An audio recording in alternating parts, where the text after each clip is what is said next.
Yeah, we're just winging it. It's fine. Yeah, I mean, this is how we do pretty much everything, right? That's So, how we do Right. all of True. our TikToks too. We're just like, so This is we're how going we to talk posted the about Dean this topic, letter. right?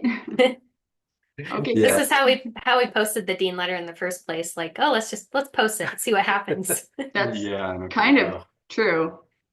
Yeah, So, our chat was so mundane before that.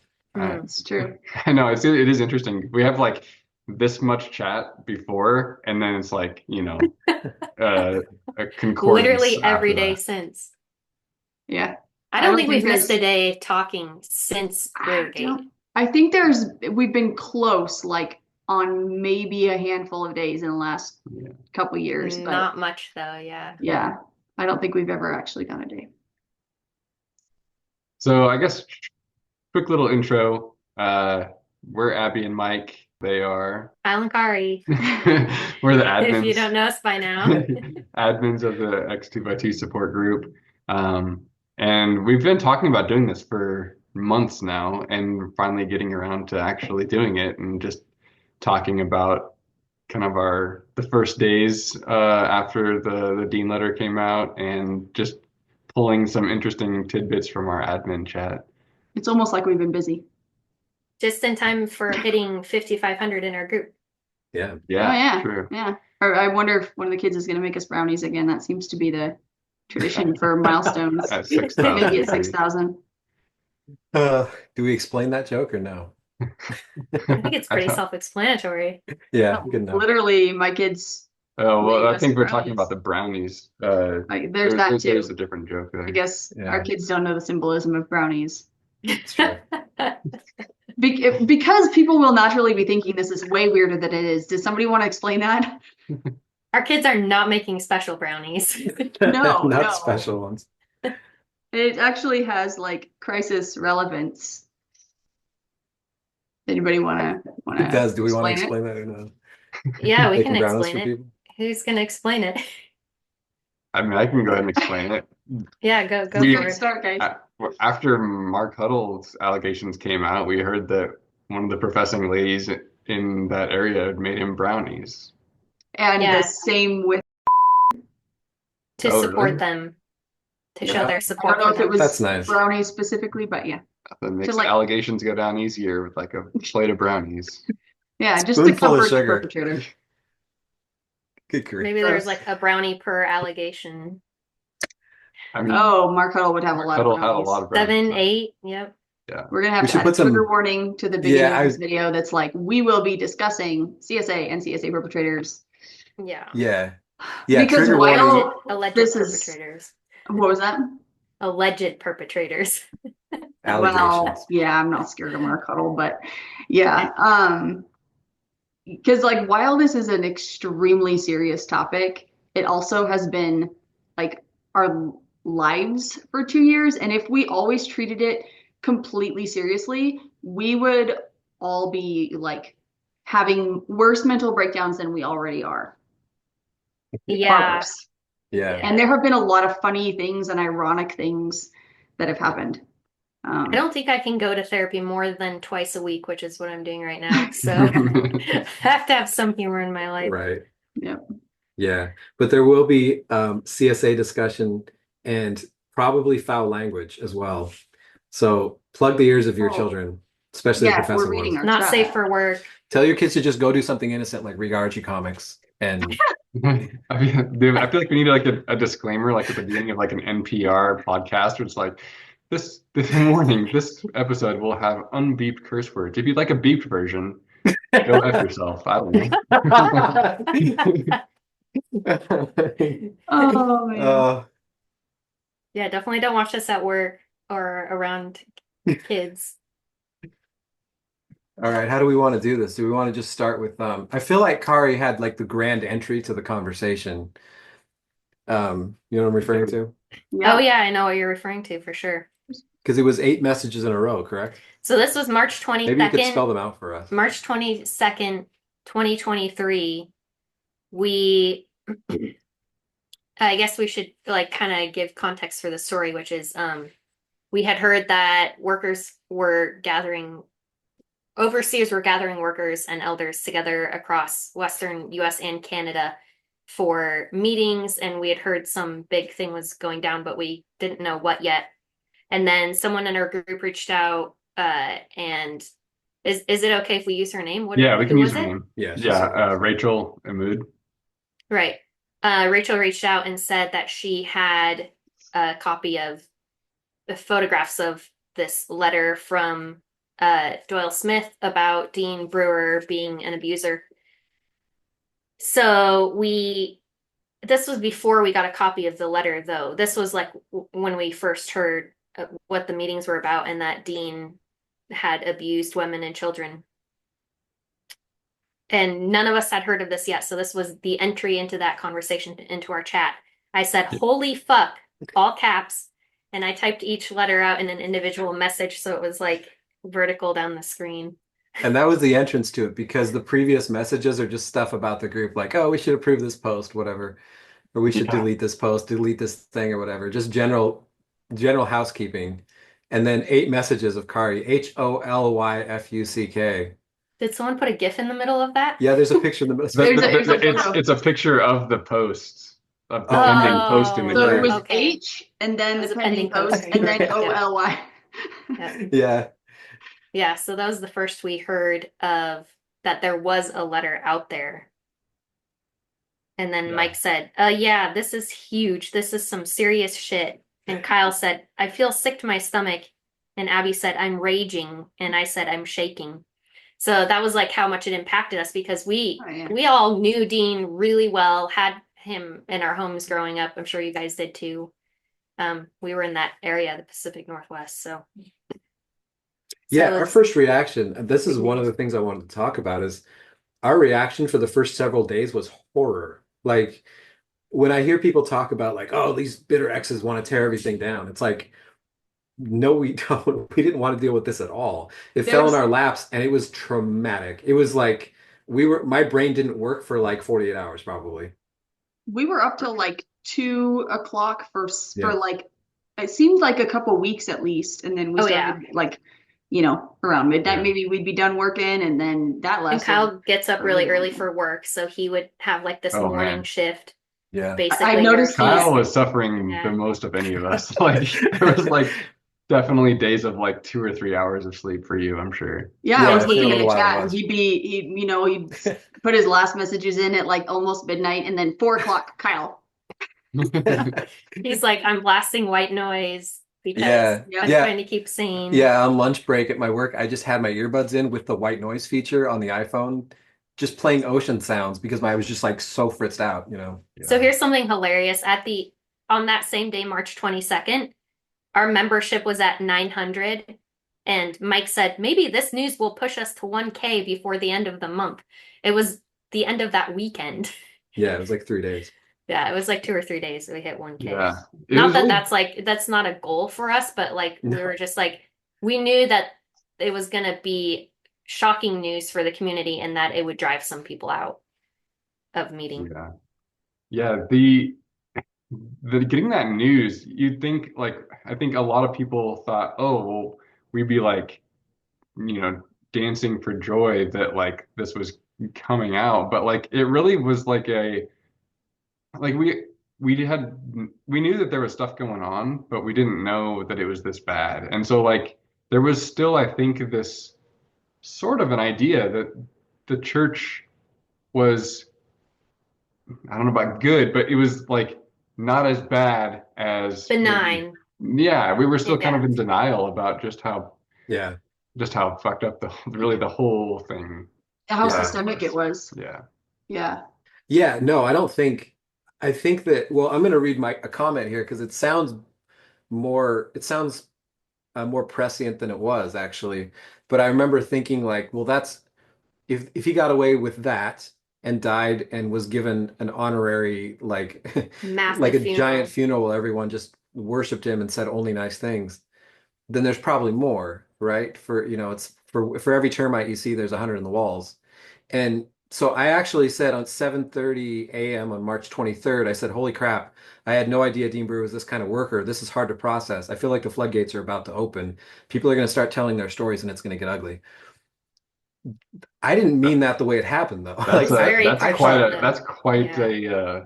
yeah, yeah, quite a I was statement. surprised that I said that so early because, but I thought like when I was saying that, I was like a few stories. I didn't think, you know, the end of them as we know And it. Abby said, this bombshell is going to go down much differently than they have in the past. Our group is a massive force at this point, which also was very true. Yeah.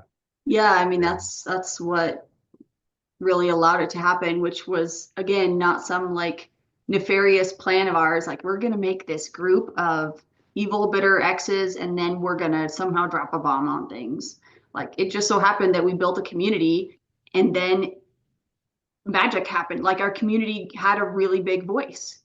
Yeah, Right. We knew there was a place for this, like a hub to share this information from now, and that it was going to be spread, that it would spread like wildfire because we knew right. everybody knew who Dean was. He was a big deal. Right. And the community acted as an amplifier in a way that maybe hasn't existed before.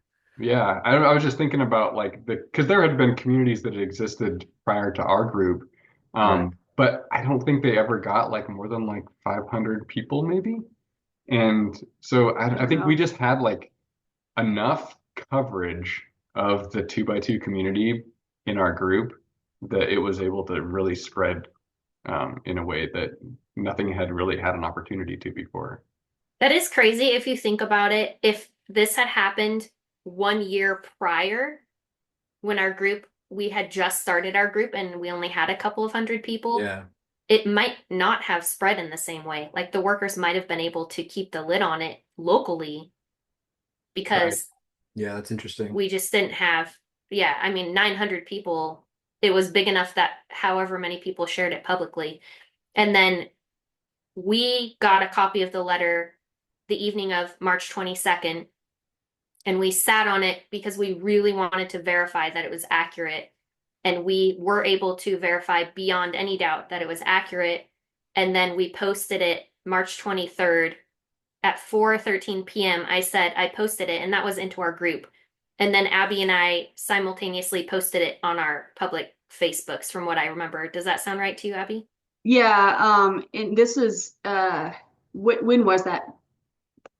March 23rd, 4:13 p.m. I posted it into our group. I don't know when we Yeah, posted it so publicly, but it was that same day. it was right after that literally right after that I said I'm kind of tempted to post on my page where yeah, you said I posted it and I said, I mean, I kind of want to just post it on my page.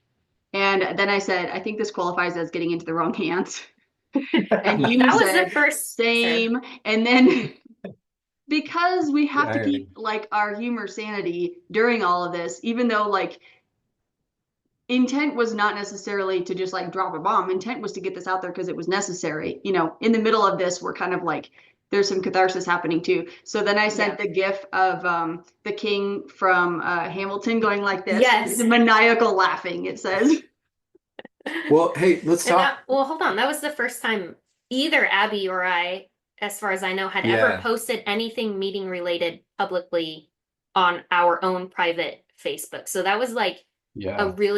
it felt like a really scary, Yeah, that's an like interesting big thing. thing for That's both of us to that's an do. interesting threshold. Did Yeah. did you But guys have conversations between yourselves before you did that? Like No, about we like what just, the repercussions might be? no, I don't well, think we had any clue what the repercussions would be. I think we just thought this needs to get out there and we just went for it. yeah, so that's what I was going to Yeah. ask. Do we want to talk about why we thought it needed to get out there? I think it's a good thing to talk about. For me personally, I remember part of the reason we wanted to validate it a couple different ways is because it's a pretty inflammatory message. Obviously, the way it was worded was really inflammatory and really it was one of those things where if for some reason it wasn't true, it would be a problem. It could Yeah, be a real it would blow back on us in a really Yeah. big Yeah. way. very badly, yeah. But if it was true, first of all, there would probably be more people. Like we were just saying, like we didn't know how much, but we knew that like that's how abusers work. They don't abuse one person. And we didn't know at the time, I don't think we knew how many victims there were, although there was multiple mentioned in the letter. But I think part of it was realizing we knew right away that if this didn't get sent around in a way that people could see it, it might not get to relevant people, including survivors. Yeah. And I think that all of us understood right away that the workers were not going to do the right thing unless they were The, forced into doing it. And they claimed later they were going to do it all along. Maybe they were, I don't know, but it wouldn't have done it in a way that got a reaction. And that was really what made me think that like this could go bad for us in ways that we'll discuss in a minute, but it was worth it because I think people need to know. And we didn't just post it thinking it wouldn't be a big deal. Like we knew No. it was a big deal. We were discussing between the four of us what a big deal it would be, how surreal it was, what huge news it would be. I said they knew several weeks after Dean Brewer died, which he died in June 2022, and they did nothing. And Mike said they actually did a good job keeping a lid on it for 9 months. That's kind of impressive that it didn't leak before. Now, what else are they keeping a lid on? yeah. So, I mean, we had some idea that I mean, there's no way we could have known how massive the flood of survivors coming forward would be, but we had some idea that this news was going to cause a really big shakeup. Yeah. Yeah, and what Kyle was saying about like feeling like the news wasn't going to get out, like we knew it wasn't because we even said in the chat, I don't think this is one that I marked, but we said like why would they plan on like why would they do the hand you a letter and then hand it back and then like if they were going to send it out like that it doesn't make any sense. And we've had confirmation from workers that it was never going to get out. Like 100%, they have confirmed that it was never going to be sent out. To this day, the only copy of Doyle Smith's letter we've ever seen is the version we transcribed from the photographs because there's a typo in it, including ones attached to worker emails, ones that 2x2s sent around. It's our copy. Yeah, that's when the they were only like version I've ever seen. When they were like saying, "Oh, the workers are letting us know," they had pulled it down from our Facebook pages or wherever it got sent from there, and then they were sending that out and saying, "See, we were going to tell you." And while we're still talking about it, like I just want to give a shout out to Jessica Prescott or Jessica Garrett, who is the elder's wife that actually took that picture. Absolutely. And then I believe made all this possible. And her sister who sent it to us. Yeah. It might have been her or Rachel, but they transcribed Rachel's it, the right? one who Rachel's the one who contacted me with it. Right. And I believe one of them transcribed it because I don't think we did. Because we've never had the original picture. No, I don't think I did have the original picture. No, because that wouldn't have been like safe necessarily for them. But the typo, but did we retranscribe it? Because was the typo ours or hers? I think it was theirs. Somebody sent No, it I think to it us was that theirs. way. Yeah. Oh, okay. Because we talked about, and I don't remember if it shows up in the chat or not, but I'm pretty sure we talked about, or maybe Kari and I just talked about like, oh, there's a typo and it's kind of a big one. Should we pull it down and then re-release it? And in that conversation, we're like, wait a second though, if that goes around, we'll know which one's ours. Oh, that's hilarious.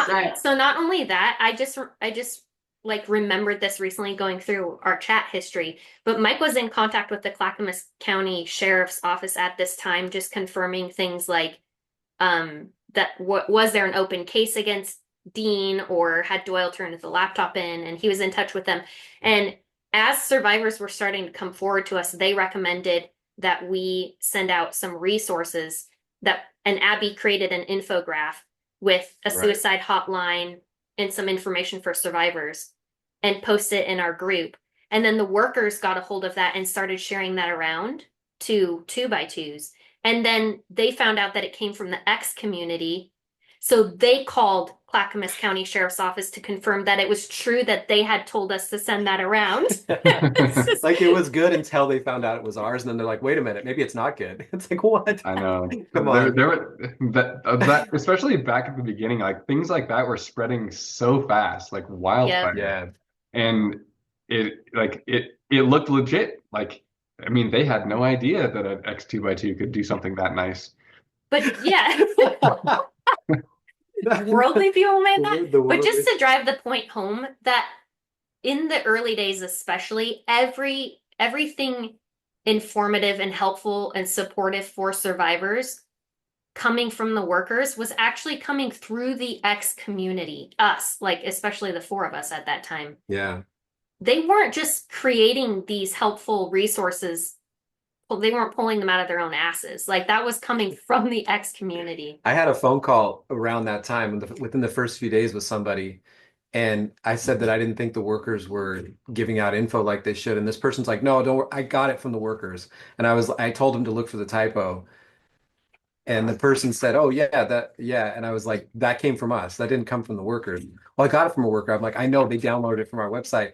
And there was a long silence on the phone. And 2 years later, that person's out of meetings now because they were like they were in at the time. So March 24th, I crazy. said this will all hit the media one day in some way for sure. Hey, real quick, sorry. Yeah. You guys had March 23rd, Yeah, we have 9:36 a p.m. Oh, okay. yeah, Yeah, and let's go but back to March first, 23rd first. so actually, I don't know when you posted the letter, Kari, because I don't see it in the chat. I feel like I you don't did think it I just said it yeah, I feel when like you I did it before me, but I don't even know. Doesn't matter. But no, I and see this I still like have we're it up just on like Facebook so we could talking look at about it. It was pretty people. simultaneous. Yeah, we're just like talking about things with the group, and then all of a sudden you say, "Go Abby, go Abby, go Abby," and then people are like, "There's gifts of like," and I do it fierce power gif, like holy crap. And I said we have yet Because to see that's if when this you was brave posted or it, right? stupid. Yeah, Yeah. we have yet to see if it was brave or stupid. And then Mike says, "Well, we were coming up to stay with some family that summer, and he says we still got to stay at their house when we visit in June." And then he said, "I guess we'll see if that's a conditional invitation." Spoiler alert, it was a Yeah. conditional invitation, and we did not stay there. Yeah. Yeah, we had a similar experience. I don't know when this came up. It probably came up later, but It somewhere was a along the couple line. days. Well, when did we first talk about it? Well, Kyle and I Just started talking about this this isn't exact same continuous thing. timeline That's all wise, right. but we Yeah. had a similar conversation because my Yeah. parents had a trip booked to come see us. In And April. in April, a few weeks later, and Kari and I even said into the chat, "Huh, I wonder if that'll happen or not." And it didn't. They canceled it. They Yeah. didn't say why, and we haven't seen them since. Yeah. Or our kids haven't either. Yep. Yeah. Yeah. So And I speaking had of consequences, right? I mean, Yeah. when we post stuff like that, that was definitely Yeah, one. it's a real world thing. It's Yeah. when people think that like that the X community is happy about stuff like this, it's ruining our lives too in certain ways. It's the right thing to do, and a lot of people, mostly in the X community and people in the 2x2 community leaving because they have to do the healthy right thing. No one is better off individually for what's happened over the last 2 years. But a lot of people are getting help now, so that's good. But nobody is like joyous over this No, thing there have happening, been least of all us. personal consequences for all four of us. Yeah. And We can talk about that more among the camping. four of us, some of us are survivors also. So in the same way that all of this was impacting the 2x2 community and the X2x2 community and the survivor community, we were all going through it in a very publicly facing way on top of that too. Right. That, yeah, there were absolutely personal consequences for all of us, I think. Yeah. I'm worth it, but Yeah, it's yeah. still Yeah. Oh, like you no still have to regrets. you No still have to regrets. acknowledge both sides of that. Yeah. Yeah, no, I wouldn't do anything differently. It's been the right thing to do the entire It time. was the right thing to do. Yeah. Yeah. Did you guys Actually, have more for March yeah. 23rd? yeah, I I have don't see where. Oh, okay. So Oop, right here, I was gonna say. so that evening, Kari got a message from somebody, and they said, "I just sent the Dean Brewer letter to my family, who is mostly still 2x2s, and was immediately asked who I got it from by one of my family members who is a worker." Obviously, this person didn't share our names, but that worker did verify the validity and said she's just surprised how quickly it traveled. Interesting. Yeah. And then, um, This thing right here. yeah, I don't know what so that means. I also had on my post, I had some people saying like, "Where did you get this?" So same type of thing. And I said, I wanted to say something like, "What's more concerning about my access to this letter is your Right. lack of access to this letter." Yeah. And Seriously. I did make a comment that was slightly less spicy. But that whole thing, like we had people asking, "Why do you have this? And why are you doing, you know?" And it's like, no, the question is, why don't you have it? We had all these Right. people coming to Exactly. us all these Exactly. professing people coming Yep. to us, like they were asking to join the group. They were coming to us personally in our For messages. Ari and information. I got lots of messages about this. They were asking for information, and we did help them, like direct them to places they could get it. But we at a certain point with some people, we kind of had to say, ask your workers. This isn't like Yeah. our job. And Like your and to workers be should be clear, telling you. we had elders and their wives messaging us Mhm. looking for information because they weren't getting it from their own workers. Yep. It was the X community that this information, I mean, we were the ones being, transparent. Yeah, and I think that one of my other, what did I say here? 9:36. Um, yeah, somebody's like, how did you get this? Is Mike's dad an elder? And Right. I, As if like yeah, my elder dad was the source for this. yeah, Yeah. yeah. And I said, That's hilarious. I said he is, but I didn't receive it from him. I mean, he didn't even have it yet. I think the concerning information is in the letter, not the fact that I have seen it. But that's what people were concerned about. They're like, wait, how did the Mhm. X community have this? How did it travel? Like, instead of like, whoa, what's in this letter is like a big Right. deal. The big deal Yeah. to them was a diversion.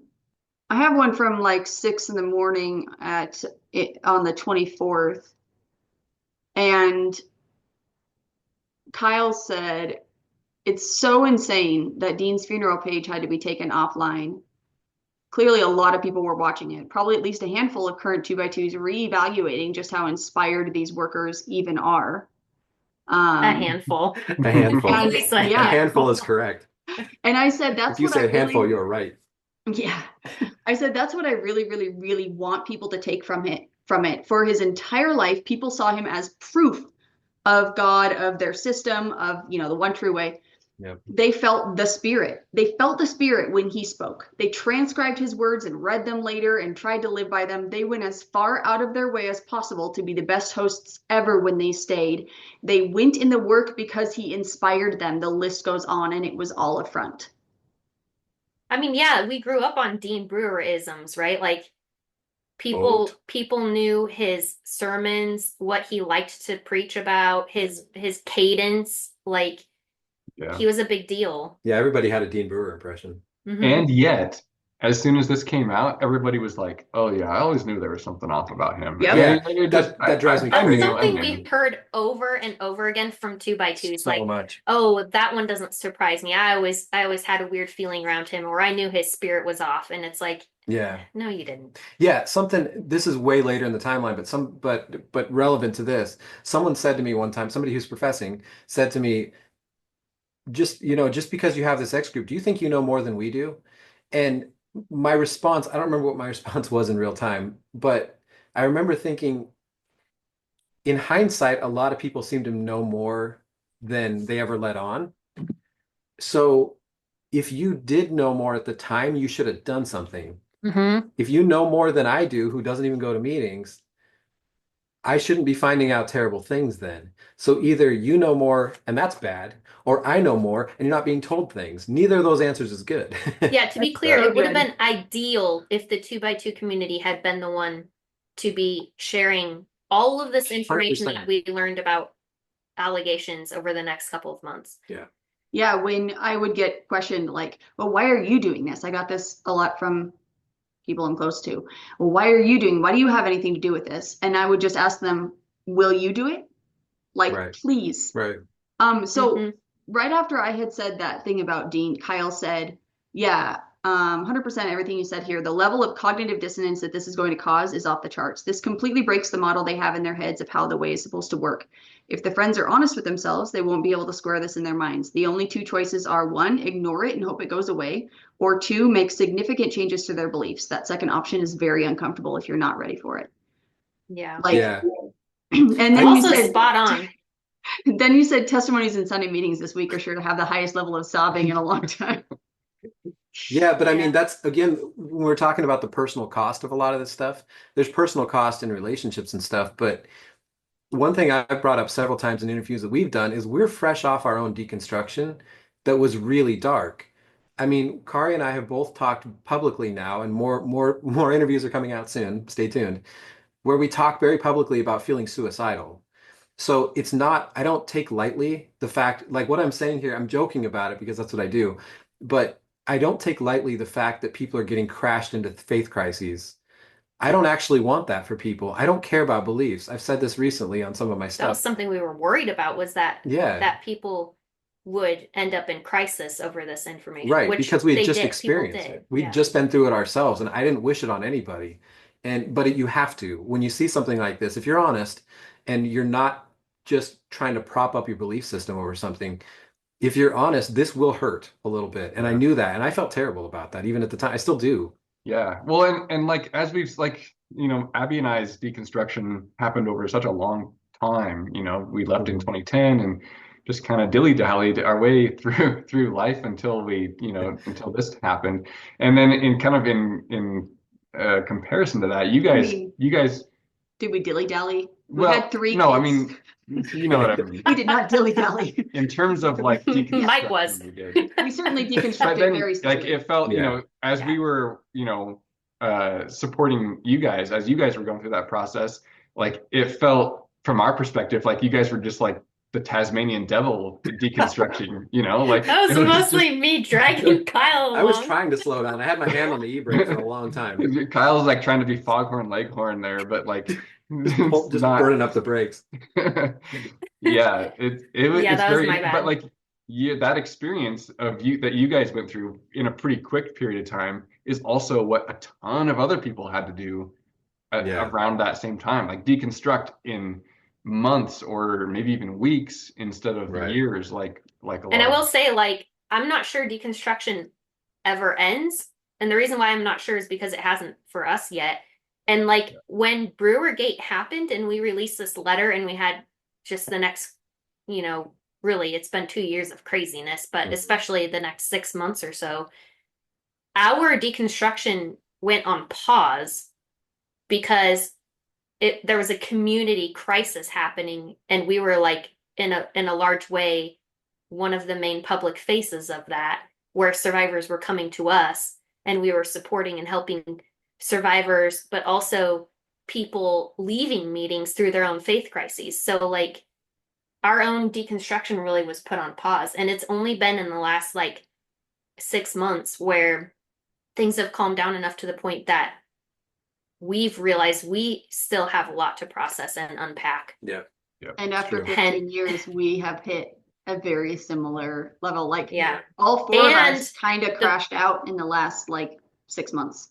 Yeah, Like, Yeah. the everything trauma, slowed the down a trauma little of the bit. past 2 years on top of that, Right. Yeah. on top of still deconstructing, has yeah, been and huge it's for us, interesting yeah. because I feel like there's like different parts of the deconstruction. Like I feel like I deconstructed my religious beliefs pretty quickly. Right. But religious beliefs is not what you deconstruct when you leave a group like the 2x2s. No, No. I mean, that's that's part of so it true. sometimes, Yeah. but like that's It's not like all of it. it's like your self. It goes down to like your self-worth. It goes down to Well, the Right. deepest core of your being. Yep, when it's like, yeah, speaking for all 4 of us being from the viewpoint of born and raised in it, it's literally our foundation from birth. Like everything about your beliefs and your views and how you look at life even is through this lens of 2x2 beliefs. It's not even about your overall belief in God. Because I agree with you, Mike, like that part was easy for me to deconstruct, really, my Yeah. belief itself. But the things that you're taught as a 2x2 and the way that you look at the world and the way that you look at other people, that's what has been so difficult to like unravel and relearn. You have to relearn even terms like love and safety Yeah. and trust and honesty. I mean, look at the past 2 years. Like we were taught that these were the safest people in the world, that these were the only people in the world that you could truly trust, who were truly honest. And so many of those people who were like a big part of our lives and who we looked up to as, leadership basically, ended up being completely corrupt and very dishonest, and yeah, it's a mind fuck. It really Yeah. is. Yeah, and over the last 2 years, especially for the first year and a half or whatever, like we jumped into this, like we didn't really jump into the position. It was kind of like just existed it Fell in was our thrust lap. upon us. Yeah. Yeah. Yeah. And we lived in this position of like supporting and validating people, and like we were these support people. And then when all of that, when some of the adrenaline went down a little bit and we had time to think,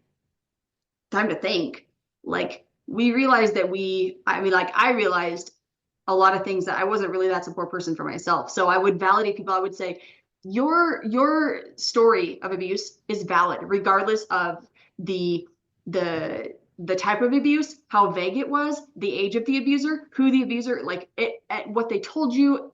Like I would tell somebody that is 100% valid. There is no gray area. But then with my own experiences, I've struggled a lot with gray area. And so I've had to like, oh, I actually Same. have to apply these things to myself as well. That's been a weird like transition and growth, thing. Yeah, and really that's been something for me too, like exact same thing for me. And it's been mostly within the past 6 months that I've re-examined my own experiences and started using the word abuse for some of what I've been through because of what survivors brought to us that was so clearly abuse. I don't know why it's so much easier to see it with other people than for Yeah, like yourself, but yeah, it does seem to be the case. for sure. So Yeah, is this turning into a deconstruction Yeah, I podcast? mean, we kind of have like we kind of mixed our topics here. so far we've gone through It's all about 10 context hours. for it's all context for what we've been going through though. Yeah. No, Yeah. this is good. So do we want to see? So we're still at 6:40 a.m. on the 24th. Yeah. And I mean, I don't know, the next, we kind of talked about the next one Sure. I had marked, which was like, oh, ask your elders. Oh, they don't have it. How about the workers then? Oh, Yeah. they're telling Yeah. you better not talk about it. Like, and Kari kind of predicted like Yeah. they're gonna just try to get not people to not talk about it and let it blow over. I just know that's how Mhm. those things go. So at Um, 9, so this is what I was saying earlier, but at 9:40 that morning, I said this will all hit the media one day in some way for sure. Guys, you do realize we broke that letter. That is why people don't know, meaning 2x2s don't know, because the Right. X community, the four of us broke it in the X community. They were not going to know. The workers never had any intention of people reading that letter. And Abby said, seriously, it wouldn't have gotten out otherwise. Maybe with a few connected people, maybe a couple of families would be disrupted, but most wouldn't even know. And then I said, ultimately, some people will leave over this. Duh. yeah, That we have a ended up lot of happening in an predictions in obvious there way. about Yeah. about like Yeah. it being a blip. It like, ooh, there might be a surge of people who Mhm. like finally realize that they're not in a healthy system. And oh my gosh, we were Yeah. so cute. I know. We were some very naive. But we did have some decent predictions. I mean, we predicted it would cause an exit wave, that media could be involved, that it would be a huge deal, that it would open the floodgates potentially for other survivors of other people to come forward, and all of that absolutely happened. Yep. I think that the next thing that I don't know exactly why I wrote this timestamp down exactly, but it is like a discussion with a currently professing a lady that had happened, I Yeah. think probably under the post, and uh, the just the hoops that she was jumping through to try to convince herself that everything was okay, Yeah. Yeah. But was wasn't it just released yesterday? I understand that we will receive it. Like that's that yesterday. It's amazing how quickly email works. I mean, Yeah. And actually, it had been 2 days at this point, Well, and right? people, one of the things we well, it was started seeing right released the day away. before. Oh, Yeah, we started seeing right away people sort of mad libsing their way through all of this. And it's like it's very clear what's happening here. We're seeing a letter that's being distributed through X channels to people who, are not in meetings anymore.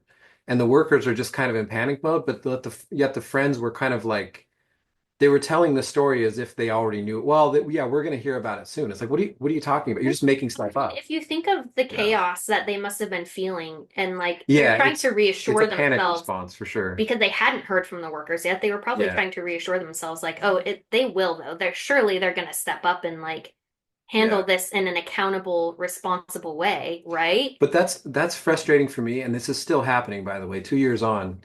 There's still people who are going to bat for people who I would say are not good people, sometimes workers, whatever. Um, and a lot of the X community, not just the four of us, but broadly, people who have set up support systems within the X community for the people who are leaving, when faced directly with that fact and that the aid and the help and the survivor advocacy and all that stuff has come from the X community, people inside still mad libs their way into thinking people on the inside are helping. And they're not. They're still not. And I feel like the X community broadly, if you're watching this and you're part of the X community, thank you for your help. Thank you for doing this because we'll never get the credit we deserve, not at an individual level. I'm not complaining about like you don't see our names somewhere, but I'm just saying that like there's still people inside who still will autocorrect a little bit and still bias what's the word I'm looking for? They're still biased toward giving credit to people who are professing as if they're the good people in all of this. And I wish 2 years in, I think a lot of people have deconstructed that, but there is some deconstruction involved in realizing that just because you're in meetings doesn't mean you're actually a better person. Yeah, you don't have the moral high ground by default. Right. And you're still every seeing every that X sometimes. 2x2, like everyone in our group understands that feeling For sure.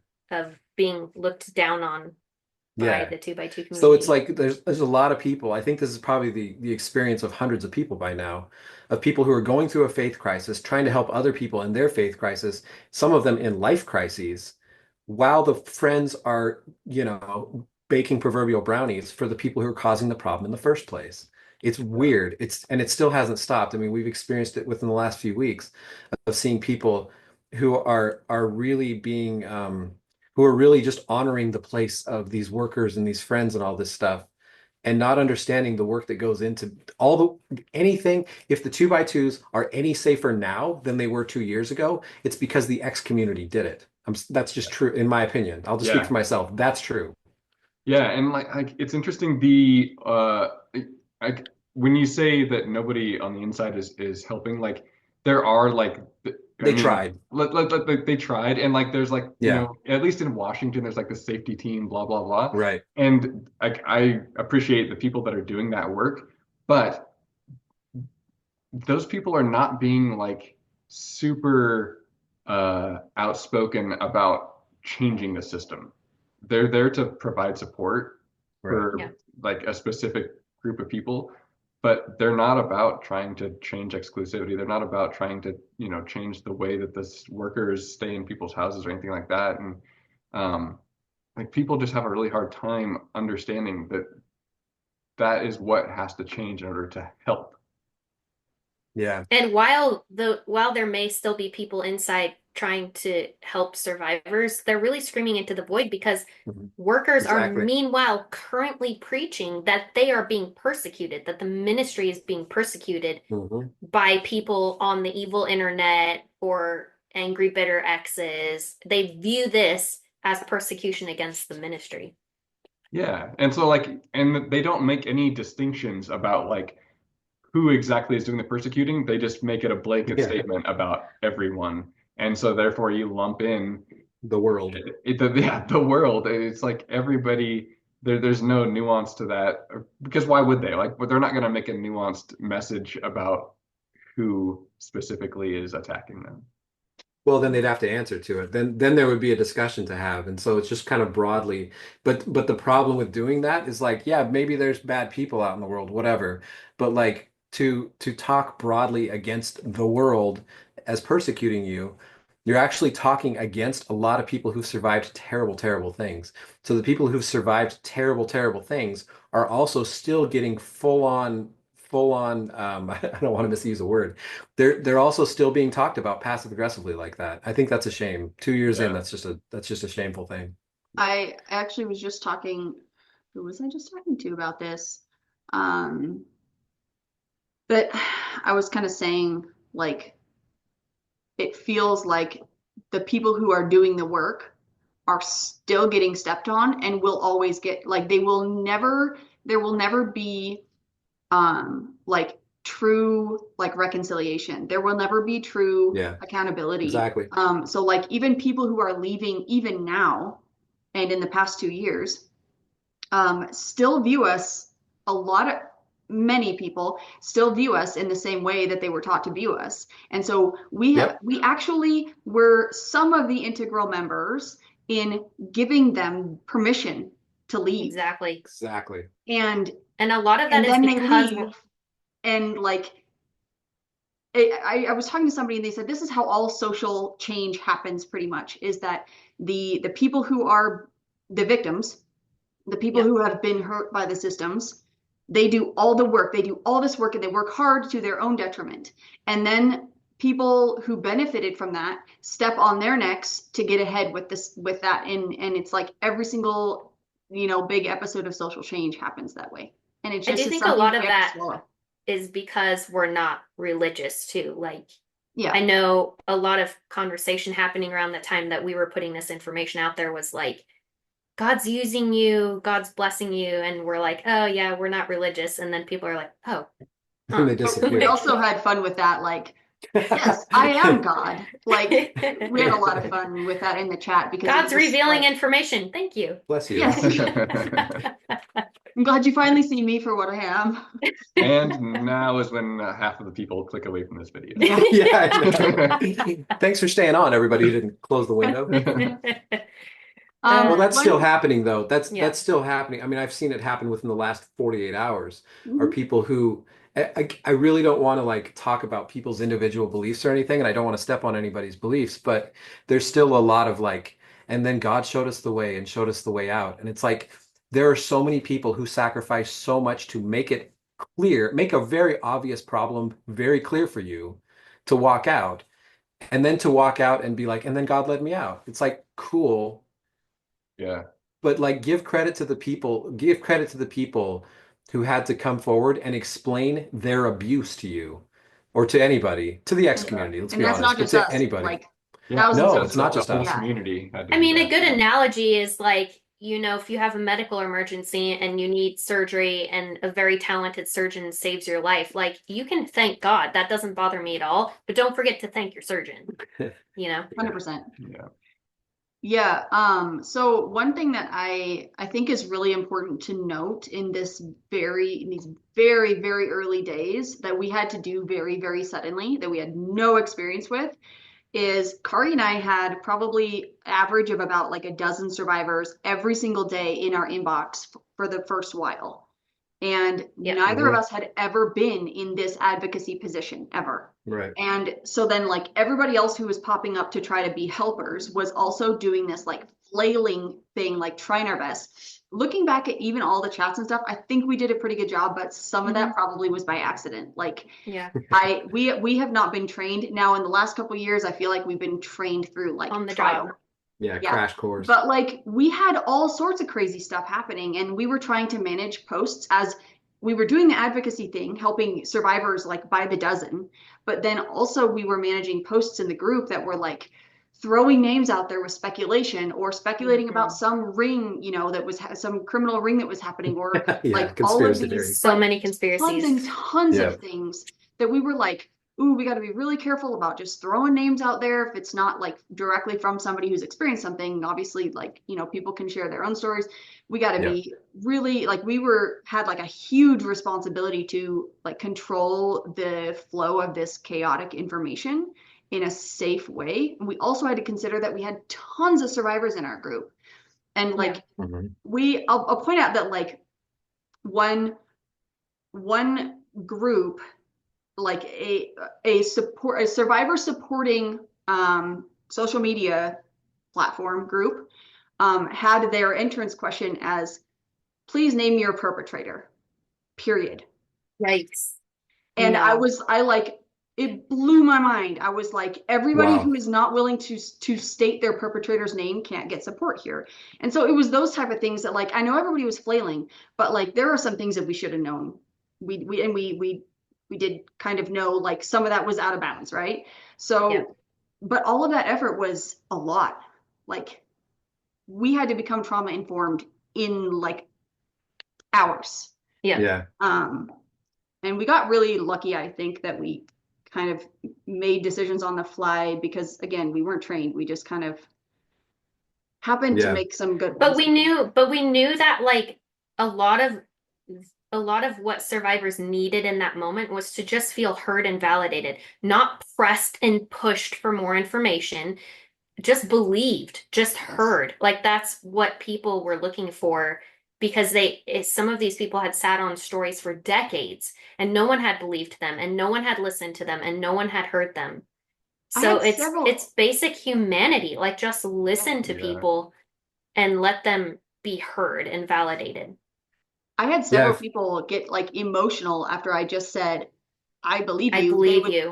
They would say like, I've never had anyone believe me, or like I didn't imagine that anybody would believe me, or I've never told anybody this. I didn't think anybody would believe me. Like that was blowing my mind that And was it wasn't the case. our job to validate truth claims in the sense of like, I mean, people weren't asking That's a us good to point, go after anybody legally. So there was absolutely there's no downside to telling a survivor when they just need someone to hear them. I believe you and your story matters and thank you for sharing that with me. You know, it's can be so healing to be heard. Yeah. And And to just be be fair, we just probably to, made a lot of mistakes. Yeah, Like, yeah, I'm sure we did. I'm Yeah. saying we did a good job, but also I'm sure that there are people who don't like how we did things, and Sure. I wish that I could know that and fix it, but yeah. Yeah. No, I think we did the best we could, and a lot of people did. And also, I don't remember if it's in our notes here, but I'm pretty sure going into this, we didn't have post approval on in our group. People, that's Right. how much our life changed. And that's why I was active at 4 a.m. before I went to work in the mornings, was because we turned post approval on for good. It's never come It has off. never come off Yeah. since. So Even though every on single that first night that we did it, we were like, oh yeah, we'll turn it back off tomorrow morning. We Yeah. just got to get some sleep. Right. we Never posted went that off. in the group. We were like, Yeah. we're just turning it off for the night, don't worry. And then at some time in our Yeah. chat, we talked about turning it off again. And I didn't see the conclusion of that, but clearly we did not. Yeah. Yeah, for people who don't know what we're talking about, post approval in our support group means that every single post that somebody posts in the group has to be seen and approved by an admin. I just like wanted to clarify what that was. Yeah. But back in those naive days, we only had a few posts a day, and it wasn't, we didn't They even think weren't. about it that much. On top of like everything that you mentioned already, Abby, I want to like take ourselves back into our shoes back then because for the past 2 years, we've really become accustomed to having people both out obviously in the X2x2 community, but even in the 2x2 community, people know who we are and they know kind of our role in the X community and that we admin a large support group. We've been in media, we're kind of in our very niche area public figures. That was not the case when Brewergate happened. So like on the morning of March 25th, somehow someone messaged me and said my name was circulating amongst 2x2s as the one who had talked to the sheriff's office, which that had actually been Mike. And that didn't bother me, but the part of it that bothered me was that 2x2s knew my name. And I literally said, I typed in the chat, now I am in the bathroom sick. Like the idea that my name was notorious in the 2x2 community made me sick to my stomach. And it kind of makes me laugh now because like we're just used to that now. We're just used to the notoriety of like, yeah, 2x2s. We're like public enemy number one with them, right? Yeah, Whatever it is, what it is. Yeah. Yeah, But we again, assume we we didn't weren't really used to discuss that back this. then. No. And No. we didn't really Yeah. discuss it before we posted the letter. Like at the time, it was like a huge deal. There was adrenaline involved and it was just the right Yeah. thing to do. Mhm. And like we made that decision because it just needed to happen. And then later we were like, oh, now we are in the black book. Like, I guess so, but I've never doubted, not a single time since that No. day, that it was the right thing to do. It was the right thing to do. Yeah. On And that at note that too, I time, think we because it also that exposed the hadn't fact come that the up yet. system was not built for people to know these things. Oh, And so it so was good that we did it that's early. the very next message that same morning. Kyle said, this whole thing is insane. I said, I keep having mini panic attacks. Kyle said, it's just so freaking insane. My brain can't handle it. Mike said, I find myself thinking I should just stay out of this and let other people handle it. But if not us, ... question mark. And Kyle said, like, part of me is like, I don't even want to do this. But then thinking about not doing it actually feels worse. I mean, that's the position Yeah. we were in, is like, we had the information. We had, people were bringing it to us. If not us, who? Well, and Yeah. not just the responsibility toward like survivors and things, but also when the letter first came out, before we actually posted the letter, I actually texted my own family and said that I had a copy of it because I know how the rumor mill works in the professing community. It's not accurate, and that's not the point. The point is just to reinforce professing. So whatever rumors would go around, I actually had the facts on. And so what felt like a responsibility going through all this was being responsible with the information because we knew we could not trust the workers and the friends to do it. And that actually felt like a big responsibility to me. And that's why I actually reached out to my family. By the way, they never got back to me. None of them ever responded about that and still haven't to this day, except for some who've left now. Um, but I think that all of a sudden we realized, and a lot of people realized all at once, that we had factual information. That felt like a big responsibility. Yeah. And the reason it felt like we had to do it is because we could tell that nobody else was going to do it. Yeah, on that vein of like, if not us, who? I mean, I can't say that there wouldn't have been somebody who would have stepped up and Sure. filled that role just as well or better than us. But there's also this thing where even in the X2x2 community, nobody really wants to speak out. And I don't Mhm. mean nobody, but like there's very few people who are comfortable speaking out. When people come, there's like calls for, hey, we need somebody to contact this news reporter that wants to talk to somebody. Mhm. That you would think that they would just get like flooded with a ton of people, but I Yeah. don't think they do. They get, a No. handful of people who are willing to risk, their relationships with their family that are still in, and that's the kind of the catch is like everybody has family Yeah. that's still in, and so being Yeah. public is understandably really scary. And I'm not Yeah. saying like I'm above that. Like I still No. get scared every single time my name Hmm. is put Yep. out in something. Yep. Yeah, no, I don't think when I say that we felt the responsibility, it's not because we thought of ourselves as, the Fantastic Four superheroes. It's because of our positioning in the community. It's not because we were better people, Yeah. better, worse, or I was just anything gonna else. say It's that like, too. yeah, it's because of we kind of built this megaphone. We had to Yeah. be really responsible with it. It was more, it was almost a fear-based thing. Like I got to do the Yeah. right thing because I built this. I need to take care of And it. there have been OGs screaming into the wind about abuse. I For mean, sure. Yeah. you know, in Australia and Yeah. all over the place for years. But our group had become this megaphone. And that's why the four of us were able to do what we were able to do with the information we were getting because we were sharing into the group and survivors were sharing into the group and then with permission people in our group were sharing certain bits of information publicly and that was going viral in the X and 2x2 community and it was this megaphone that we had and on top of that like because we had that megaphone I think we were super cautious about what information we were allowing because like we said earlier there were conspiracy theories and things like that going on Yeah, but that's true. it was a big responsibility and we absolutely we're not the first ones to speak out about abuse like that No. there have been brave survivors and people screaming about abuse in the 2x2s for a very long time who it just was like it was like the perfect storm of events that happened that this one blew the lid open. Yeah, and to that point, to those people who have been speaking out, I hope for them that they feel some vindication and some satisfaction with what's happening, not in the sense that there's more abuse, but in the sense of I hope they feel like I hope they feel proud of Yeah, themselves and the vindication of everyone knows that they were right now. you were right, and it was a big Yeah, fucking deal. yeah, And that all of their efforts and all of their like sacrifice to talk about that was absolutely worth it. yep, 100%. Yeah, I mean, really, we've built Um, on a lot of what those people laid down the foundation yeah, for. Yep. absolutely.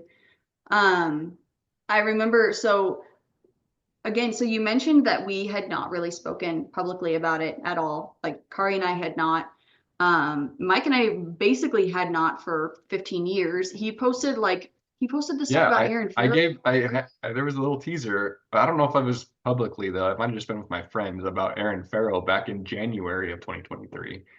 And there Mm, was I mean, man, there's like a whole video that could be done in the comment section of that. Totally. Of that. Without throwing Because, somebody under the bus. yeah, I mean, but there was, people who were like, there was a person who was actively like working on the CSA I stuff remember this. For at that many, time, many years. and they completely like minimized it. They were like, oh, it's like Yeah. we have like 150 people, 150 perps, like, and like Did they even say 150? it's I feel been like they said going 50. down I don't like remember. all the time. It's not really a big deal anymore.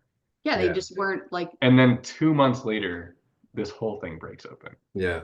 Yeah, I remember that distinctly. So with like, I remember a big theme of this for me was being able to speak, like finding my voice. And I remember this recurring in like just the events that happened and in the chat. Like there's this one part in the chat that's like I reached out to somebody in a way that like was kind of uncharacteristic and kind of brave for me. This was March 25th at like 3-ish p.m. And Kari said, this whole thing has given individuals in our group so much of their power and voice back, and I love it. And I said, it's almost as if I feel like the vast majority of my community is behind me, and the people who aren't really don't have that powerful of an opinion anymore. It's weird. Like, and you said, yeah, it's all of us. It's like all of a sudden we're on equal footing with the people we've always tiptoed around. And that really was what it felt like. It was like, yeah, before if you post something, it's so scary because like all these people in your life are like superior morally to you. Like even when you leave, it feels like that. Yeah. Moral high All of a ground sudden you have this giant community that's like, yes, we are behind you. And we were like, oh, also the fact that like we were sharing this and they weren't, like that the insight, it was not even getting shared like well at all. It was super validating that like, wait, there's not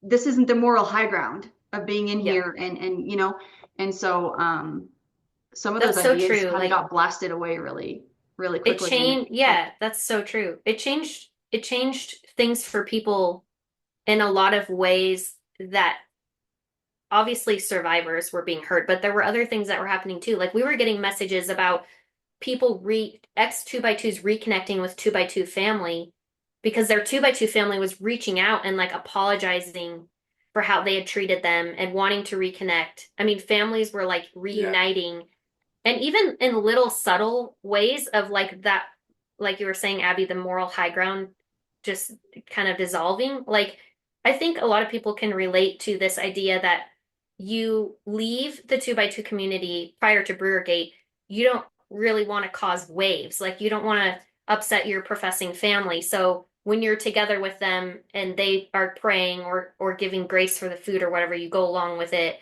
or you bow your head, or you sing along with them. You defer to them. You defer to the 2x2 community. Yeah, deference. And that moral high ground breaking, for me, even in subtle ways, gave me more empowerment in that I'll still quietly respect my 2x2 family's choices to give thanks for their food, but I'm not going to join in because I don't feel comfortable doing that. That's just a boundary for me that I prefer to have in place that I wasn't brave enough to have in place before Brewergate happened and that moral high ground broke.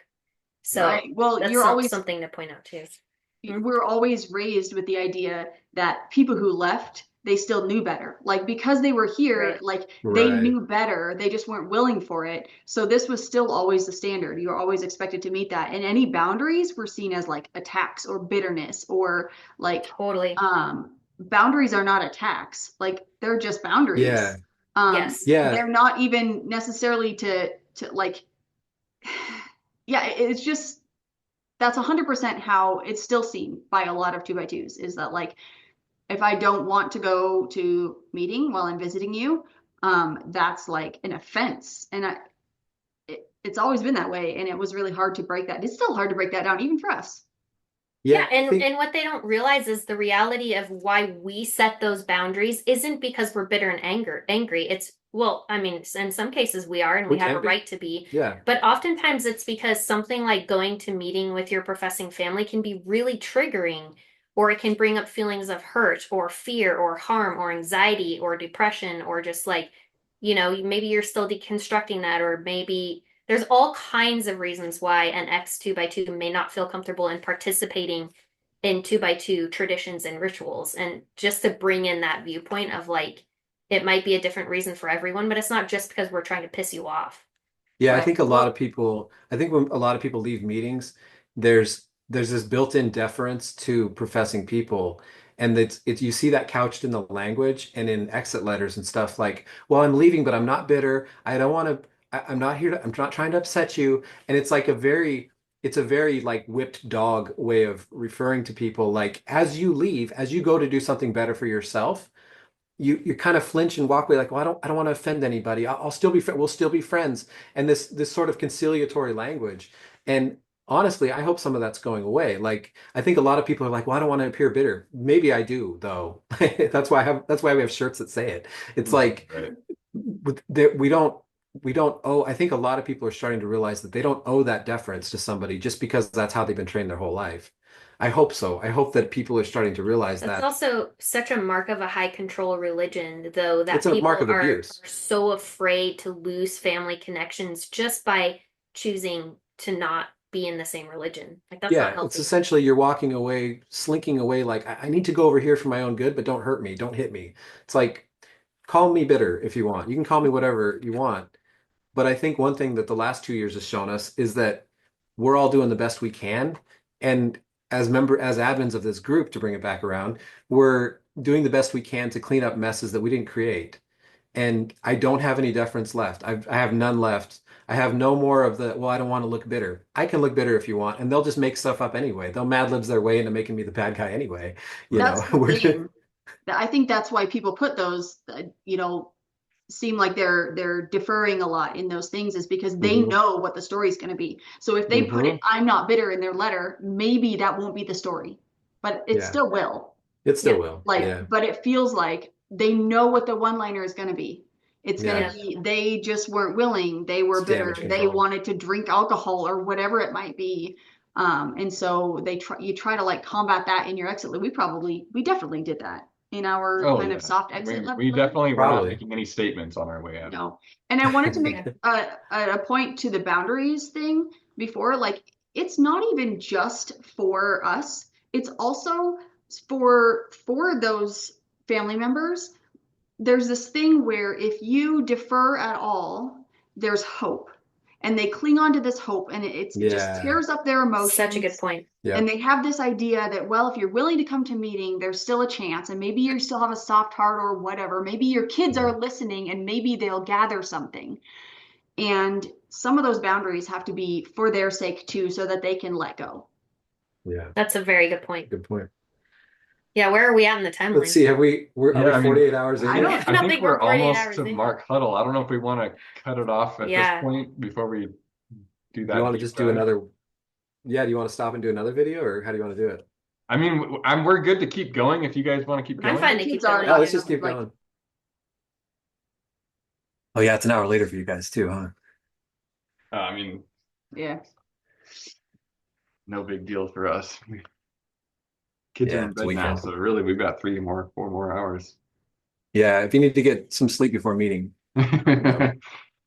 I have to tell you, Sunday night starts on Saturday night or whatever. That's Right. true. Yeah, Sunday's already started for sure. I have to tell you the most hilarious joke that has ever been made in our chat. And This is not that hilarious, Abby. it's bad. I can't wait It's to hear it. terrible. Mike and Kyle both kind of said like, well, we're not getting the farm. And Mike said, enjoy my inheritance, Mark Huddle. This was before he came out. But Oh, wait. also, Oh, I Kyle forgot said- about that. Yeah, Kyle said maybe they'll name a convention dorm after one of us. And Mike said, they'll name the speaker system after me, but they were already going to call it Mike. So stupid.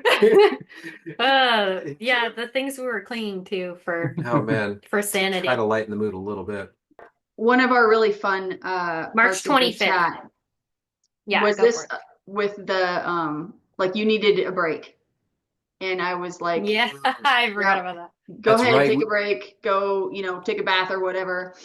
And so Didn't I think I took your phone away? Yeah, Kyle so ended I up was taking my like- phone away. Yeah. I said, It- give Kyle okay, your that phone. leads up to the next timestamp, actually. Okay. Oh yeah. I said, give Kyle your phone. And Kyle said, yeah, Kari and I were just talking about this.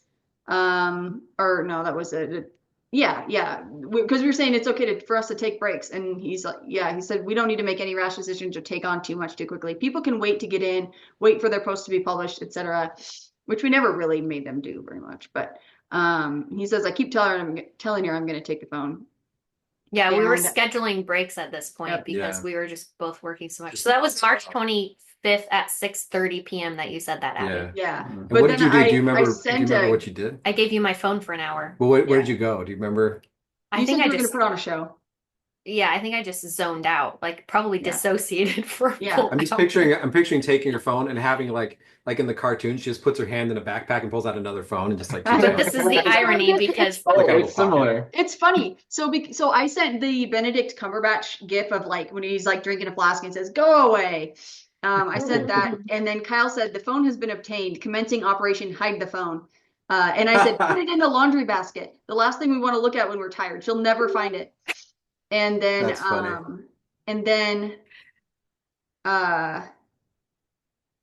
Okay, what's Ari yeah, came what's that? back in with some stuff, and she had just talked to somebody and had some things to share. Of And course. she was like, I got in on I'm supposed to be studying or maybe whatever. She's like, I got in on my laptop because I had to tell you this. And then I was like, gestures to Benedict I knew it. Cumberbatch, go away, gif. Yeah, that's Go really away funny. again.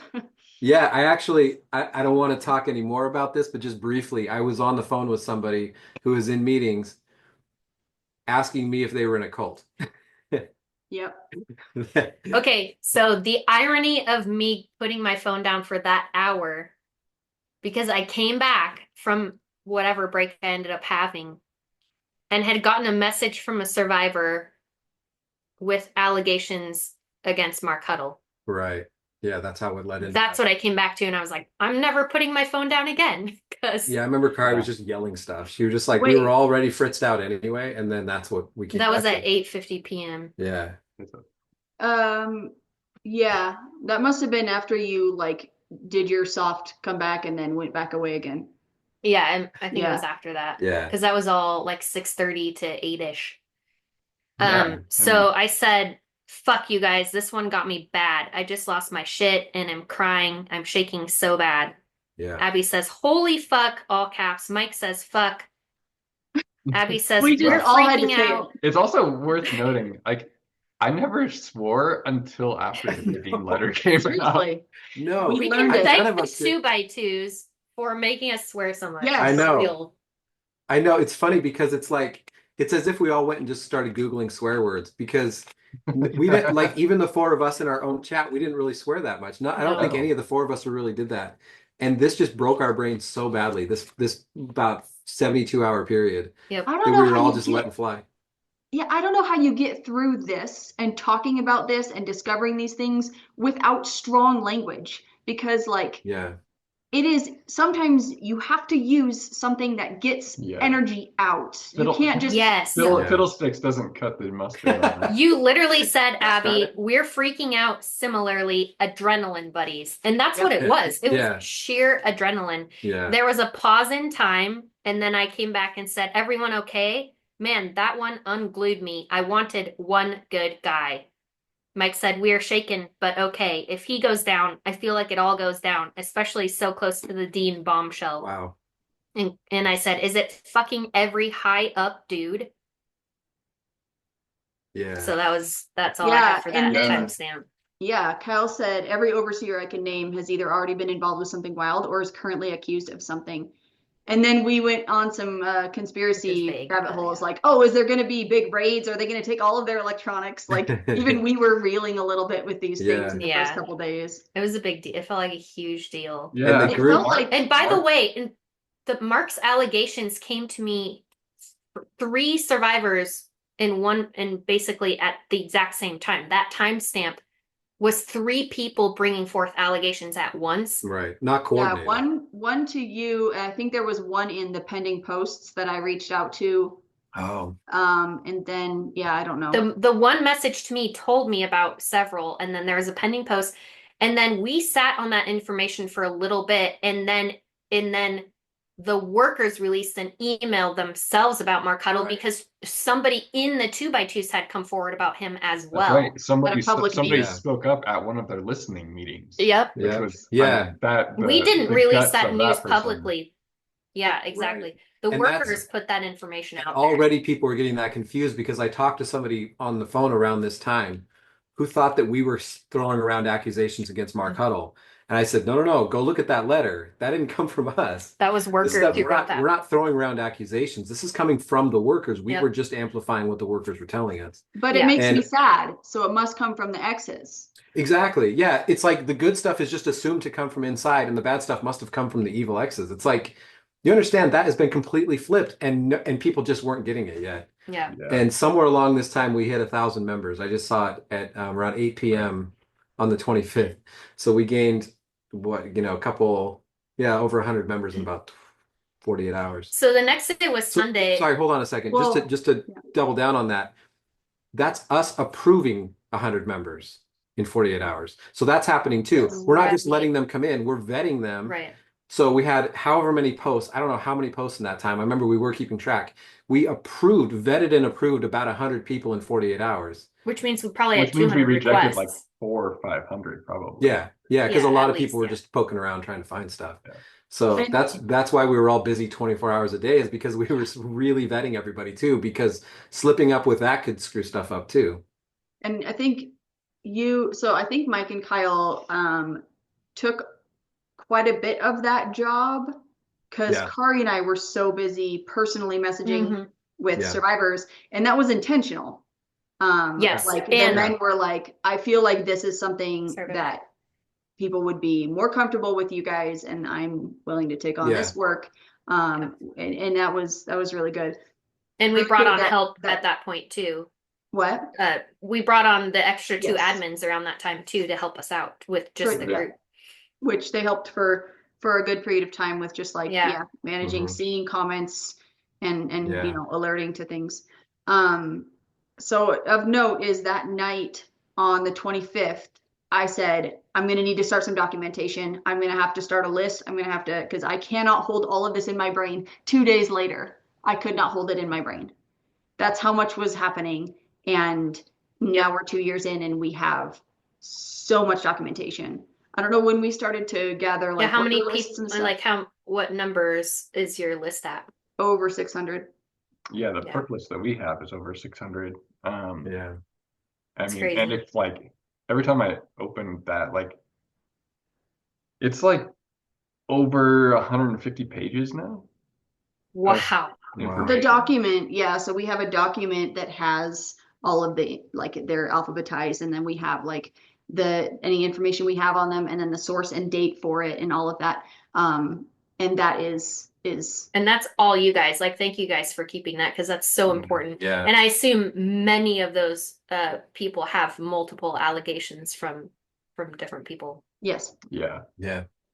And we got, I didn't remember this. I'm just looking through the messages right now. We got invited on a podcast on the 25th. Yep. Kari and I. And we didn't actually go on that podcast until, what was it, August, September. Yeah.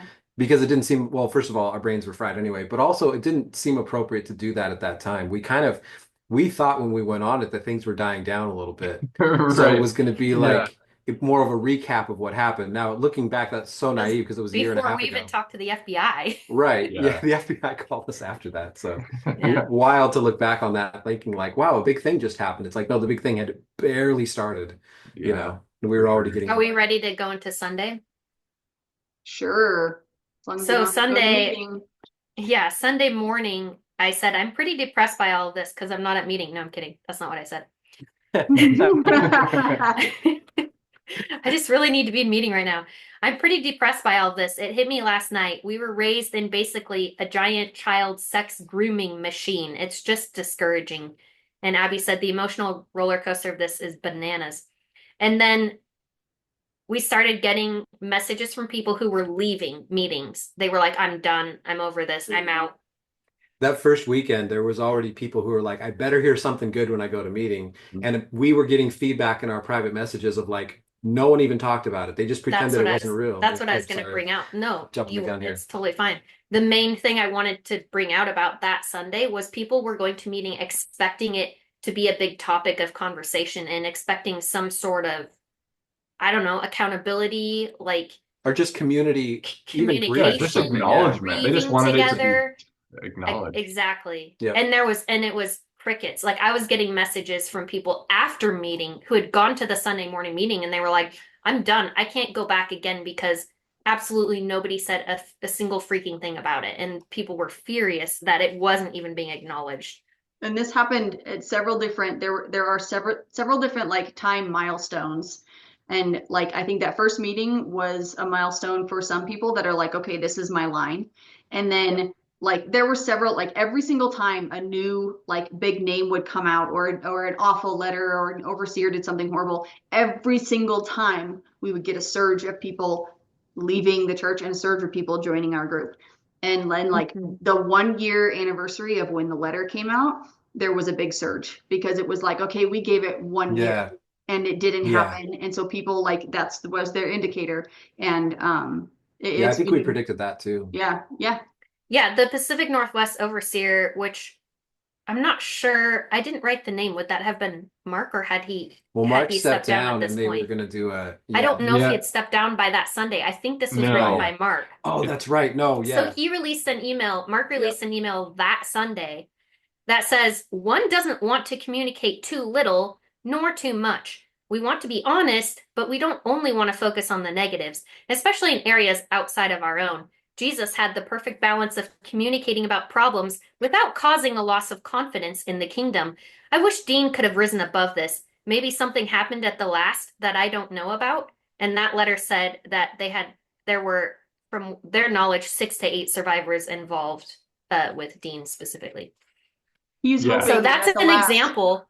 That's an example of like every single time one of those emails came out, we had a flood of people into our group who were just like, I'm done.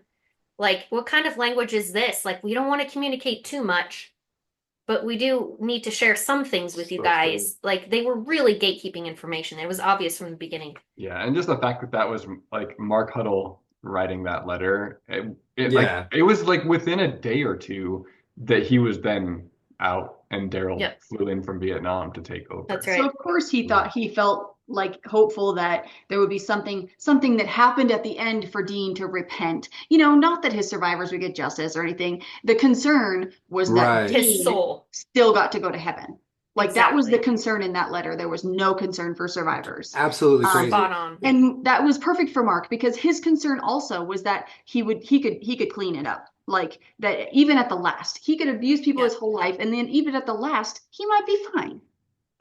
Yeah, that's still it 2 years in, and that is still the concern. Every letter reads like that. Every letter reads, how can we maintain the authority of the ministry?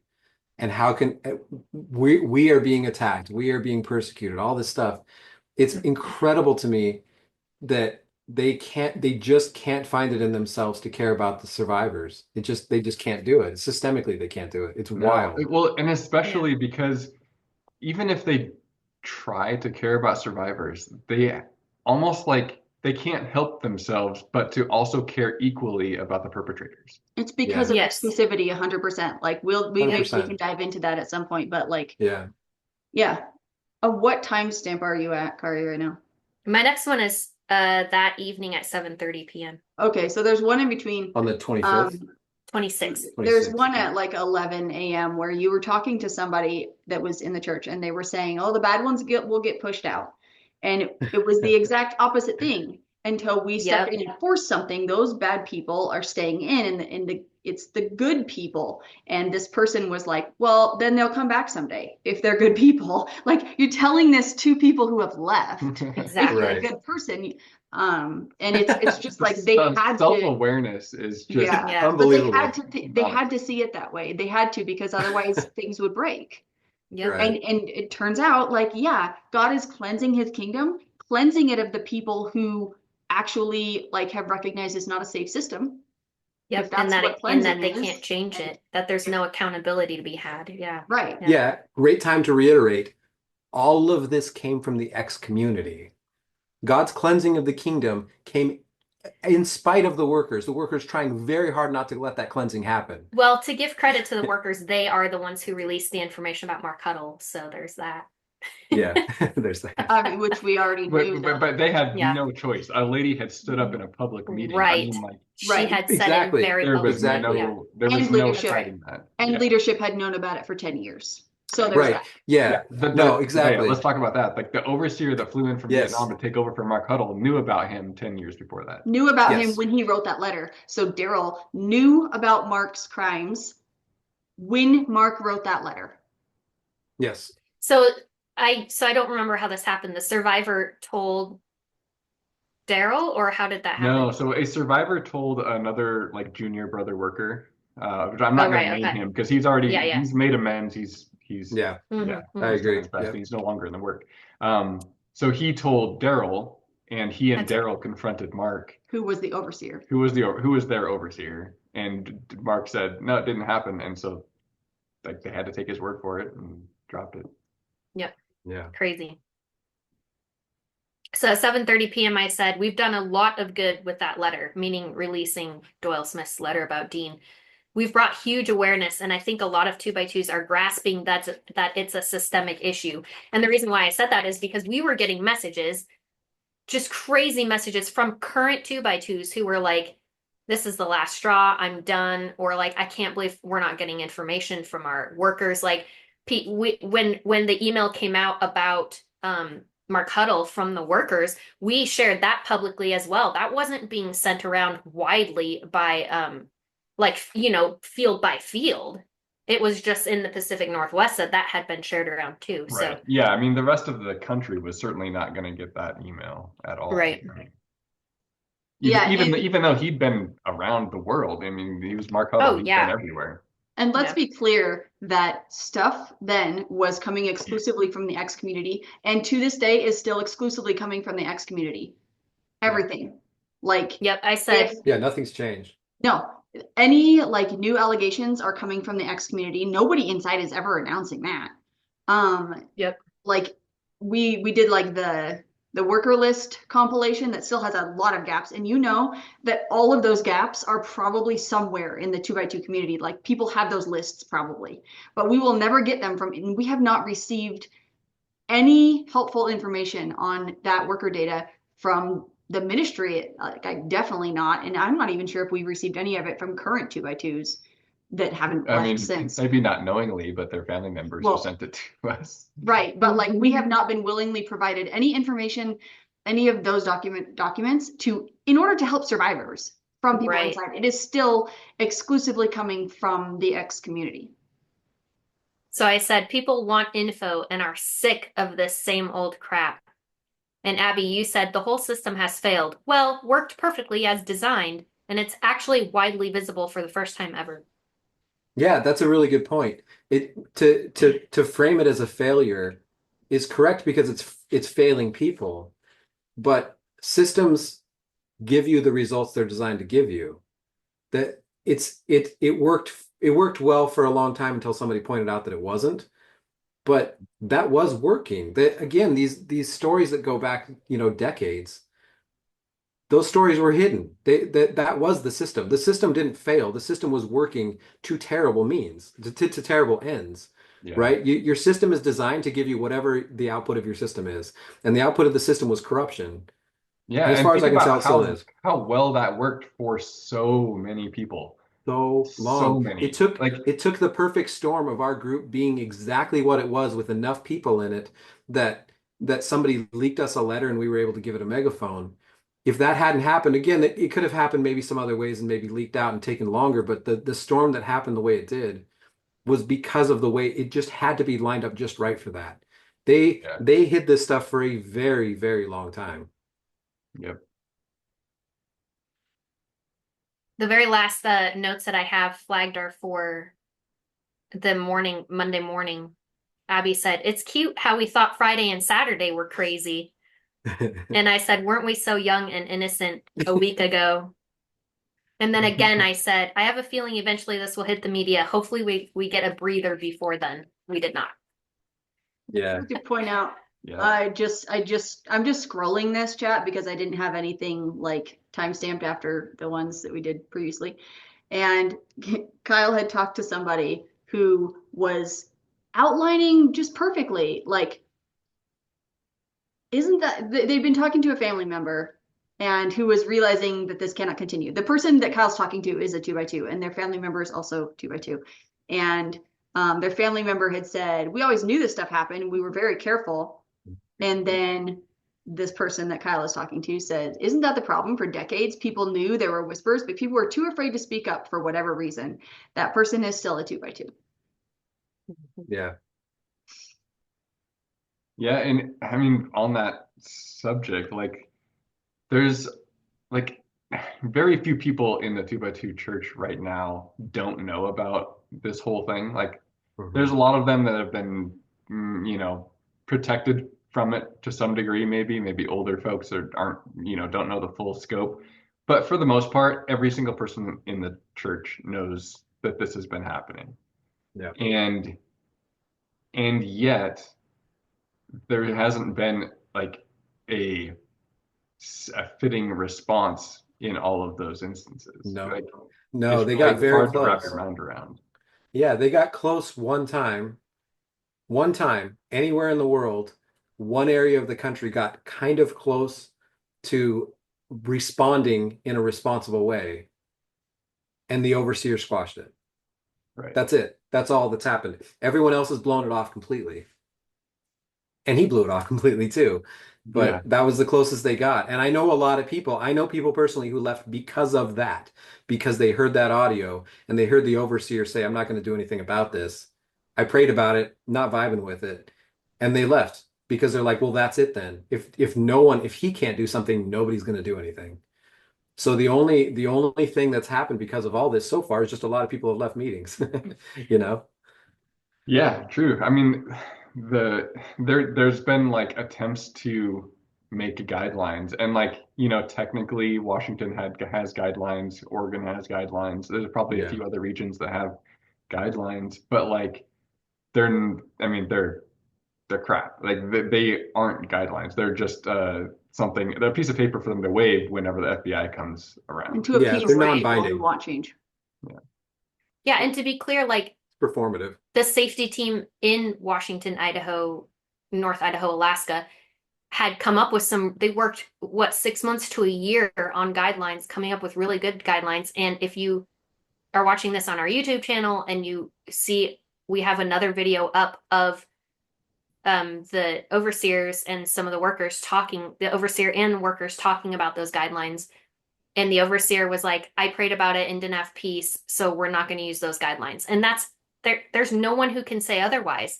When the overseer prays about it and decides we're not going to use those guidelines, no one has more power than that. There are two Yeah, of those there's on our the YouTube Midwest channel. one as Oh, well. Oh, yeah, but that's right, I think yeah. one of them is in our X2x2, but also there's a Yeah. 2x2 Church Updates YouTube channel that has some of the other stuff from other Yeah, regions. because there's Craig Winquist and then Daryl Dolan.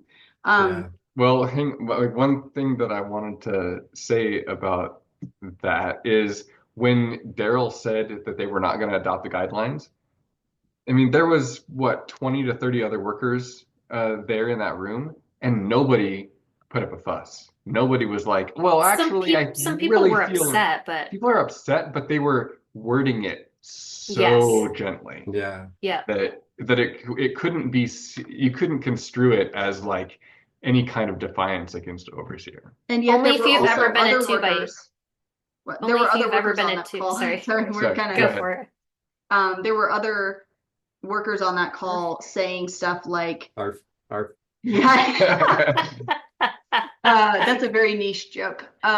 Deep cut. They'll get it.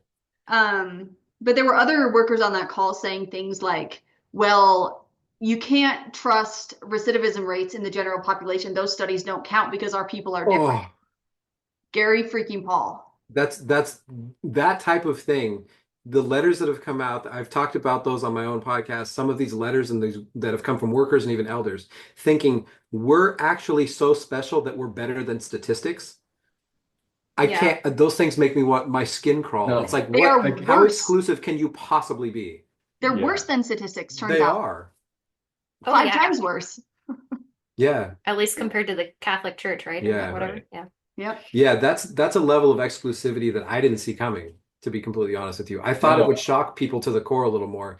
And instead, they've doubled, some people, the ones who've stayed, have doubled down in a way that I did not see coming. I did not think that they would out of hand dismiss people as, well, those statistics come from outside of meetings. We have God's help.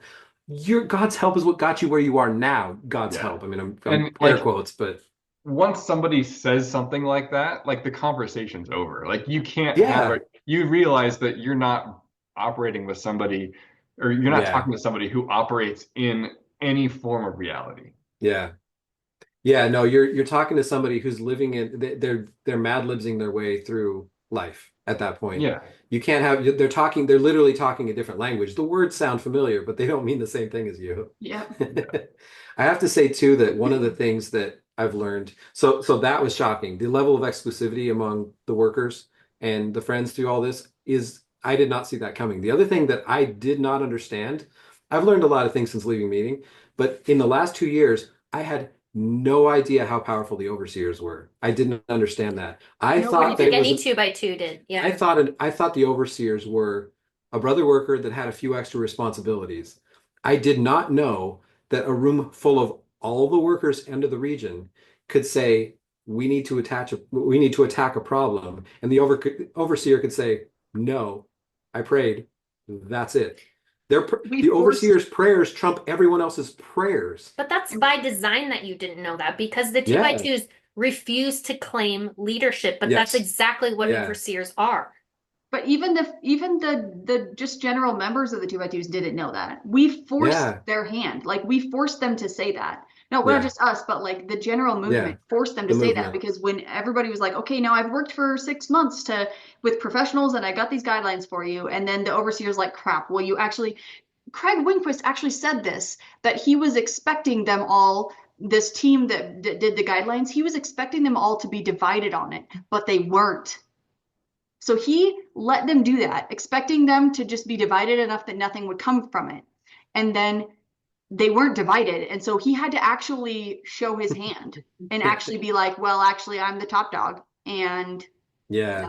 I mean, this is a That's good place to crazy. bring in the Scott story because it was like forcing the hand of accountability. You have to speak their language, right? Mhm. Do you want to talk about that, Abby? I mean, you guys have a TikTok about it. the what? Scott Rusher. Oh, Rush I is- didn't. Are we going to jump I that don't know. far I feel like into the that should future? feel like that should be its own thing. You guys do have a TikTok about it, Yeah, so you people do. can go watch it there. Yeah, and maybe we can do that a different time because we have to That's like fine. there's culture involved and everything. Yeah. That's But true. something that I want to like I don't think I've ever like talked about this publicly, but like one thing when everybody was like, why are you doing this? Like why are the exes hearing all of this? Is it like all of this stuff? I was actually told, like, I don't want to have a discussion about this, but this is all I'm going to say by somebody who I'm close to. I was told that I was like Joseph's brothers selling him into Egypt. That ultimately it was a good thing because this person was saying, yeah, these perpetrators need to get out, despite like inviting a perpetrator to their kids' birthday parties every year. This person was saying, yeah, these perpetrators shouldn't be in meeting, but like you're like Joseph's brothers. You did this thing that ended up having good consequences in some ways, but you didn't mean it to be that way. So like literally that's how it was told to me, was that I didn't mean it for good. But God it can ended use up the having evil and people in the Bible too, basically, right? That analogy of like, yeah. I The think we what? heard that too. That God can use the evil people in the Bible for his own Yeah. purposes too. Like I think we Mhm. heard something similar about Yeah. Pharaoh. Yeah, well, I mean, Or I've had people something like I've that. had people in my family refer to me as evil now, Mhm. and that any good that's happening is, just because God can work with evil people. Hmm. One of my So, old yeah, friends believes we're all possessed by the devil now. And early on, she was asking me for information. Oh boy. I can't, you can never one This up these video people. won't help. There's a lot of swearing. No, it won't. Especially not with the number of times we said fuck. Yeah. which wasn't Yeah. that many. Yeah, that was the first time I said it. You can say more. Oh, good, you got it in. Everybody else had Compared said to it, and I felt like I was claiming some imagined moral high ground, so I had to say it. compared to all the crazy shit we heard, yeah, our swearing was Yeah. actually pretty mild. Yeah. And I will Yeah, say you that got it probably got us through some of those situations without like taking Yeah. out our anger elsewhere. Or Mhm. even on each other. Like I want to acknowledge how well the four of us have worked Yeah, together. Like definitely. there's no one else we could have done it with. We've No, said that so yeah. many times, but it's like, I mean, we Yeah. had our moments for sure because like Sure. the Yeah. adrenaline and like yeah, just trying to manage things was so hard. But like, but not yeah, that many I don't know. moments really. Like No, I mean, shockingly low number A of times that handful. we Yeah. haven't gotten along. Yeah. Yeah. how many people can talk literally every day for, I mean, actually for like 3 Years. years straight, because it's been, since January 2022, and things weren't quite as crazy in that first year, but I mean, we were still talking almost on a daily basis. Like, Yeah. there's marriages that fail faster than that. I was legitimately just gonna say that. I was like, and well, especially in the past 2 years, like there have been some really rough situations that have come out of that high level of stress and crisis. hmm Like legit marriages that haven't survived that for multiple reasons. I mean, we lucked out really. Yeah. Well, Yeah. are we about ready to wrap it up? Do we want to plug Yeah. our Yeah. things first? Yeah. Is there anything else you guys want to talk about Let's see like if maybe we I think get we've to covered the end everything, of this maybe. day just to be. I mean, you can Mhm. you can just like randomly just spin the proverbial globe and put your finger down in our admin chat and find something crazy to talk about. Yeah. It's true. Yeah. Yeah. Oh man, if people had, I mean, if people Well, really had access to the amount of information that we actually knew behind the scenes. that's what I was going to say Yeah. is I think that I do want to give that a nod real quick. I've heard a lot of people say that the scandal in the 2x2s is over exaggerated and people online are making it sound bad. If you're watching this, you have no idea what you're talking about if you think that. I just want to be very clear about that. The things that you've seen online is a percentage of what people know. Small And when I say percentage. people, I mean people like us who were Right. conduits, not by our choosing, but people just randomly message us and send us all kinds of stuff about like, rumors and whatever else.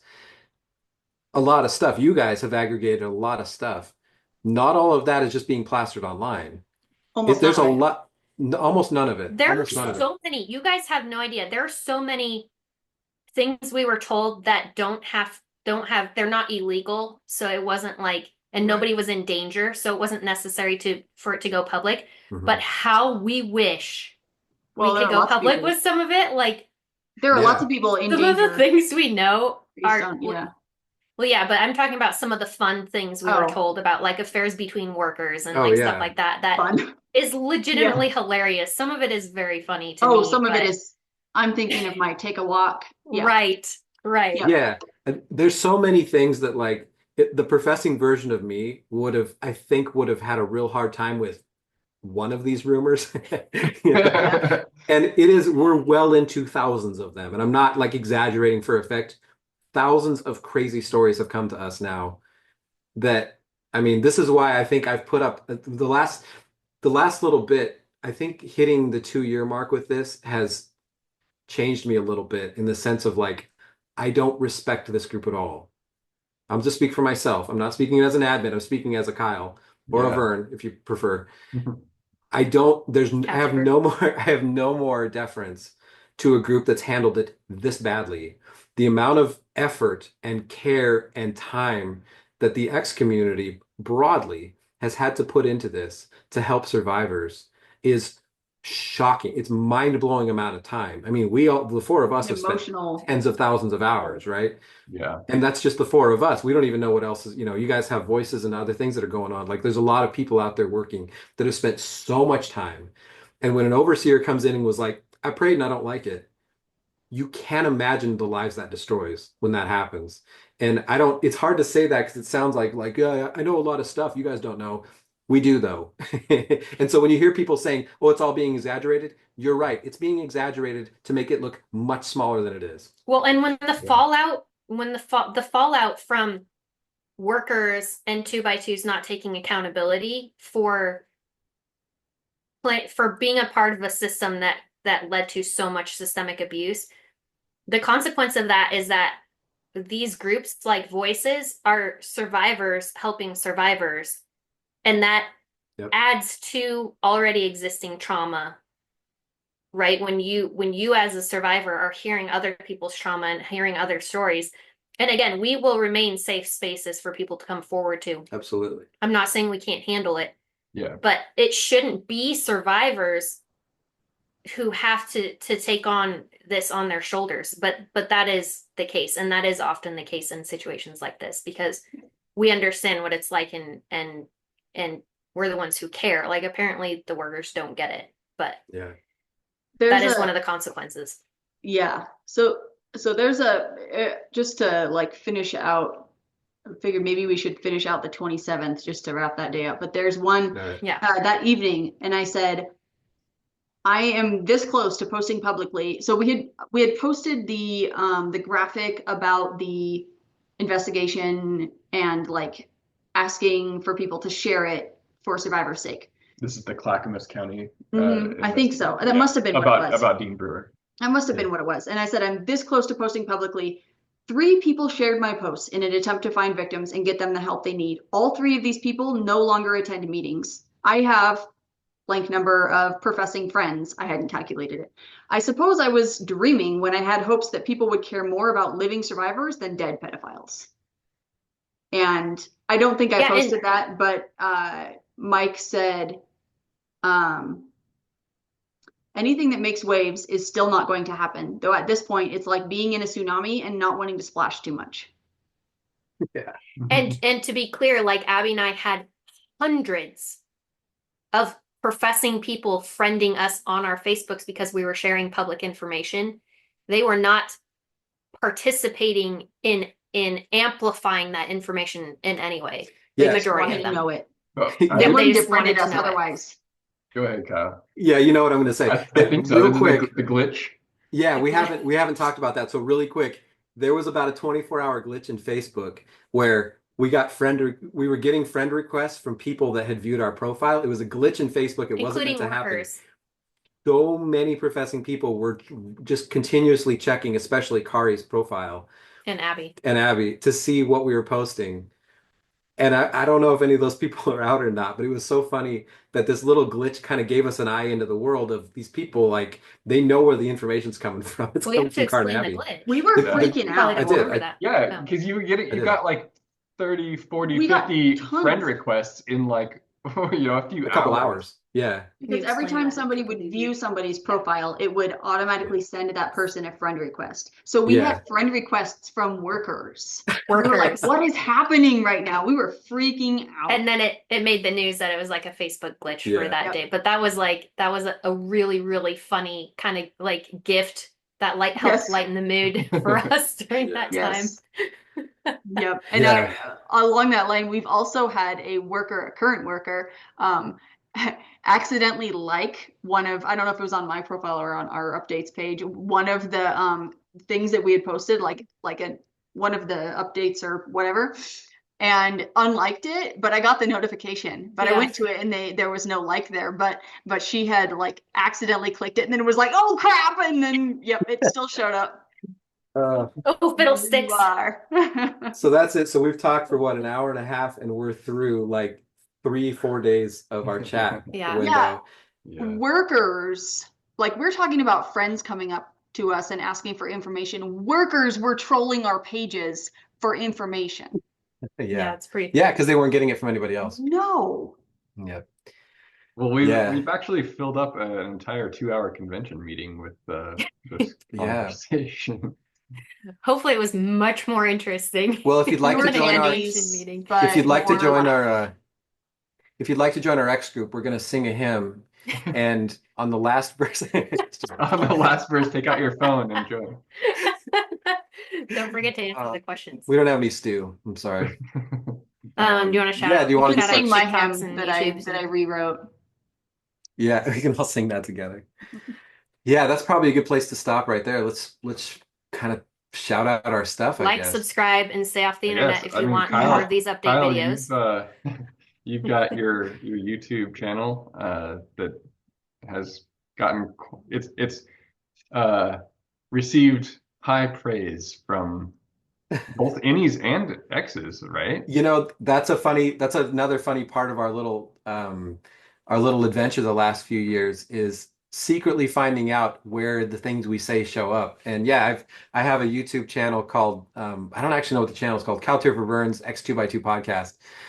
I started publishing that and I didn't tell anybody I did it. In fact, I'm not even sure I told Kari I did it. I just started posting episodes. And within a few weeks, I had family members who were professing giving me feedback on it privately and didn't want anybody to know that they were listening. I So just want to point out something really funny. While the four of us admins are in this video and not looking at the group, we have like, I just approved a few, but we had 5 pending posts. I approved a couple, so Oh, we have wow. a few more. Yeah. Well, it's Saturday night. I don't know what all these people are doing, but Yeah, they need to be preparing for Sunday morning. So yeah, so that's my little project. You guys have some projects too. yeah, we've got our TikTok that we're trying to keep more content going on. It's our 2x2 story.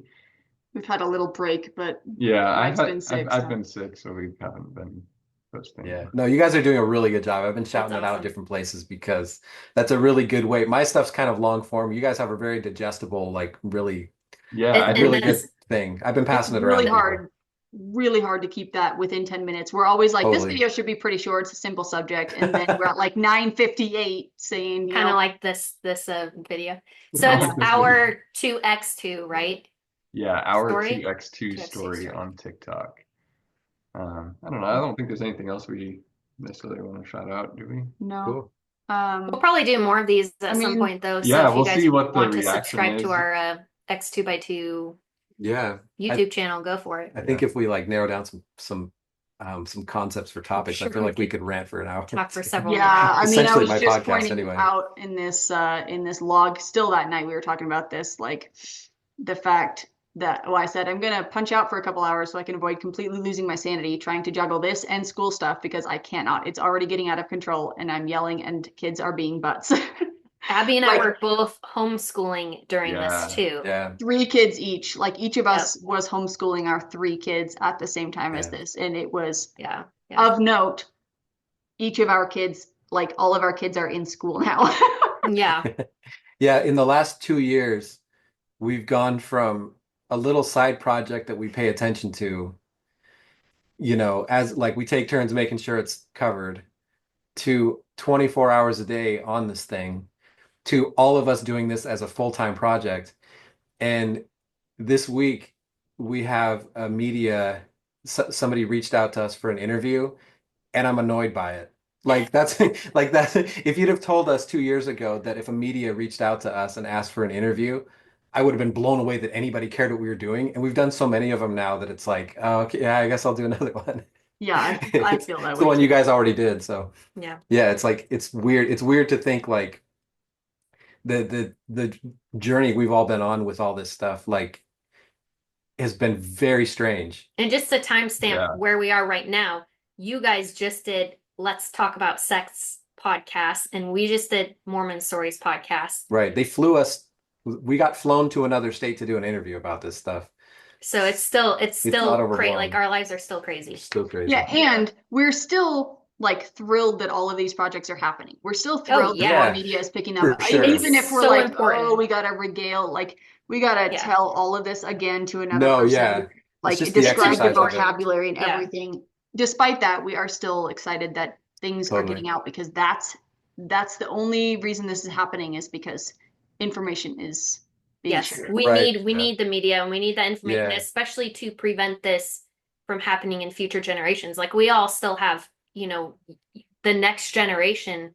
I think most of us or some of us have nieces and nephews still in meetings like that. It's important that we prevent this from happening to future generations. So And we can't that's where prevent publicity it. comes in. But all we can do is help Right. get the information out there, like a lot Right. of other people have been doing, and for decades, some of them, Yeah. just like trying to get something out there that's searchable so that if people want to Right. know Yes. things, they can. We're not going to go and like make sure people know these things. We're just Yeah. going to make it No. available. You're right. And that's Yeah. all we've ever had to do.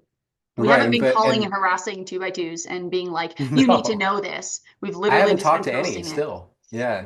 Yeah. No, I could talk on one hand, I can number the amount of current 2x2s I've talked to. It's actually kind of crazy that there hasn't been more of that, but about the This scandal. yeah. But and as bad as the scandal is and as dark as it is, the silver lining I hope is that more people can find their voice. And if you've watched the video all the way through, I encourage everybody to talk about it. Do a Substack, do a podcast, do YouTube, and I personally will share it. I will make sure that people hear this stuff. That's one thing. We have in our group we have a media file that has people X2x2s sharing their voice through blogs and vlogs and podcasts and everything else. And it's all public information. And I know people are handing that around and people are hearing that stuff. So It's important. yeah, like we have an amplifier now, use your voice. Yeah, for sure. Amen. Amen. And maybe All right. so. It's been a nice little thought. I like what Kyle just said. Nice little THOT. Yes. My thoughts are a lot like So Kyle's. many sermons and gems in the last few weeks, and they actually use that They use THOT all the time.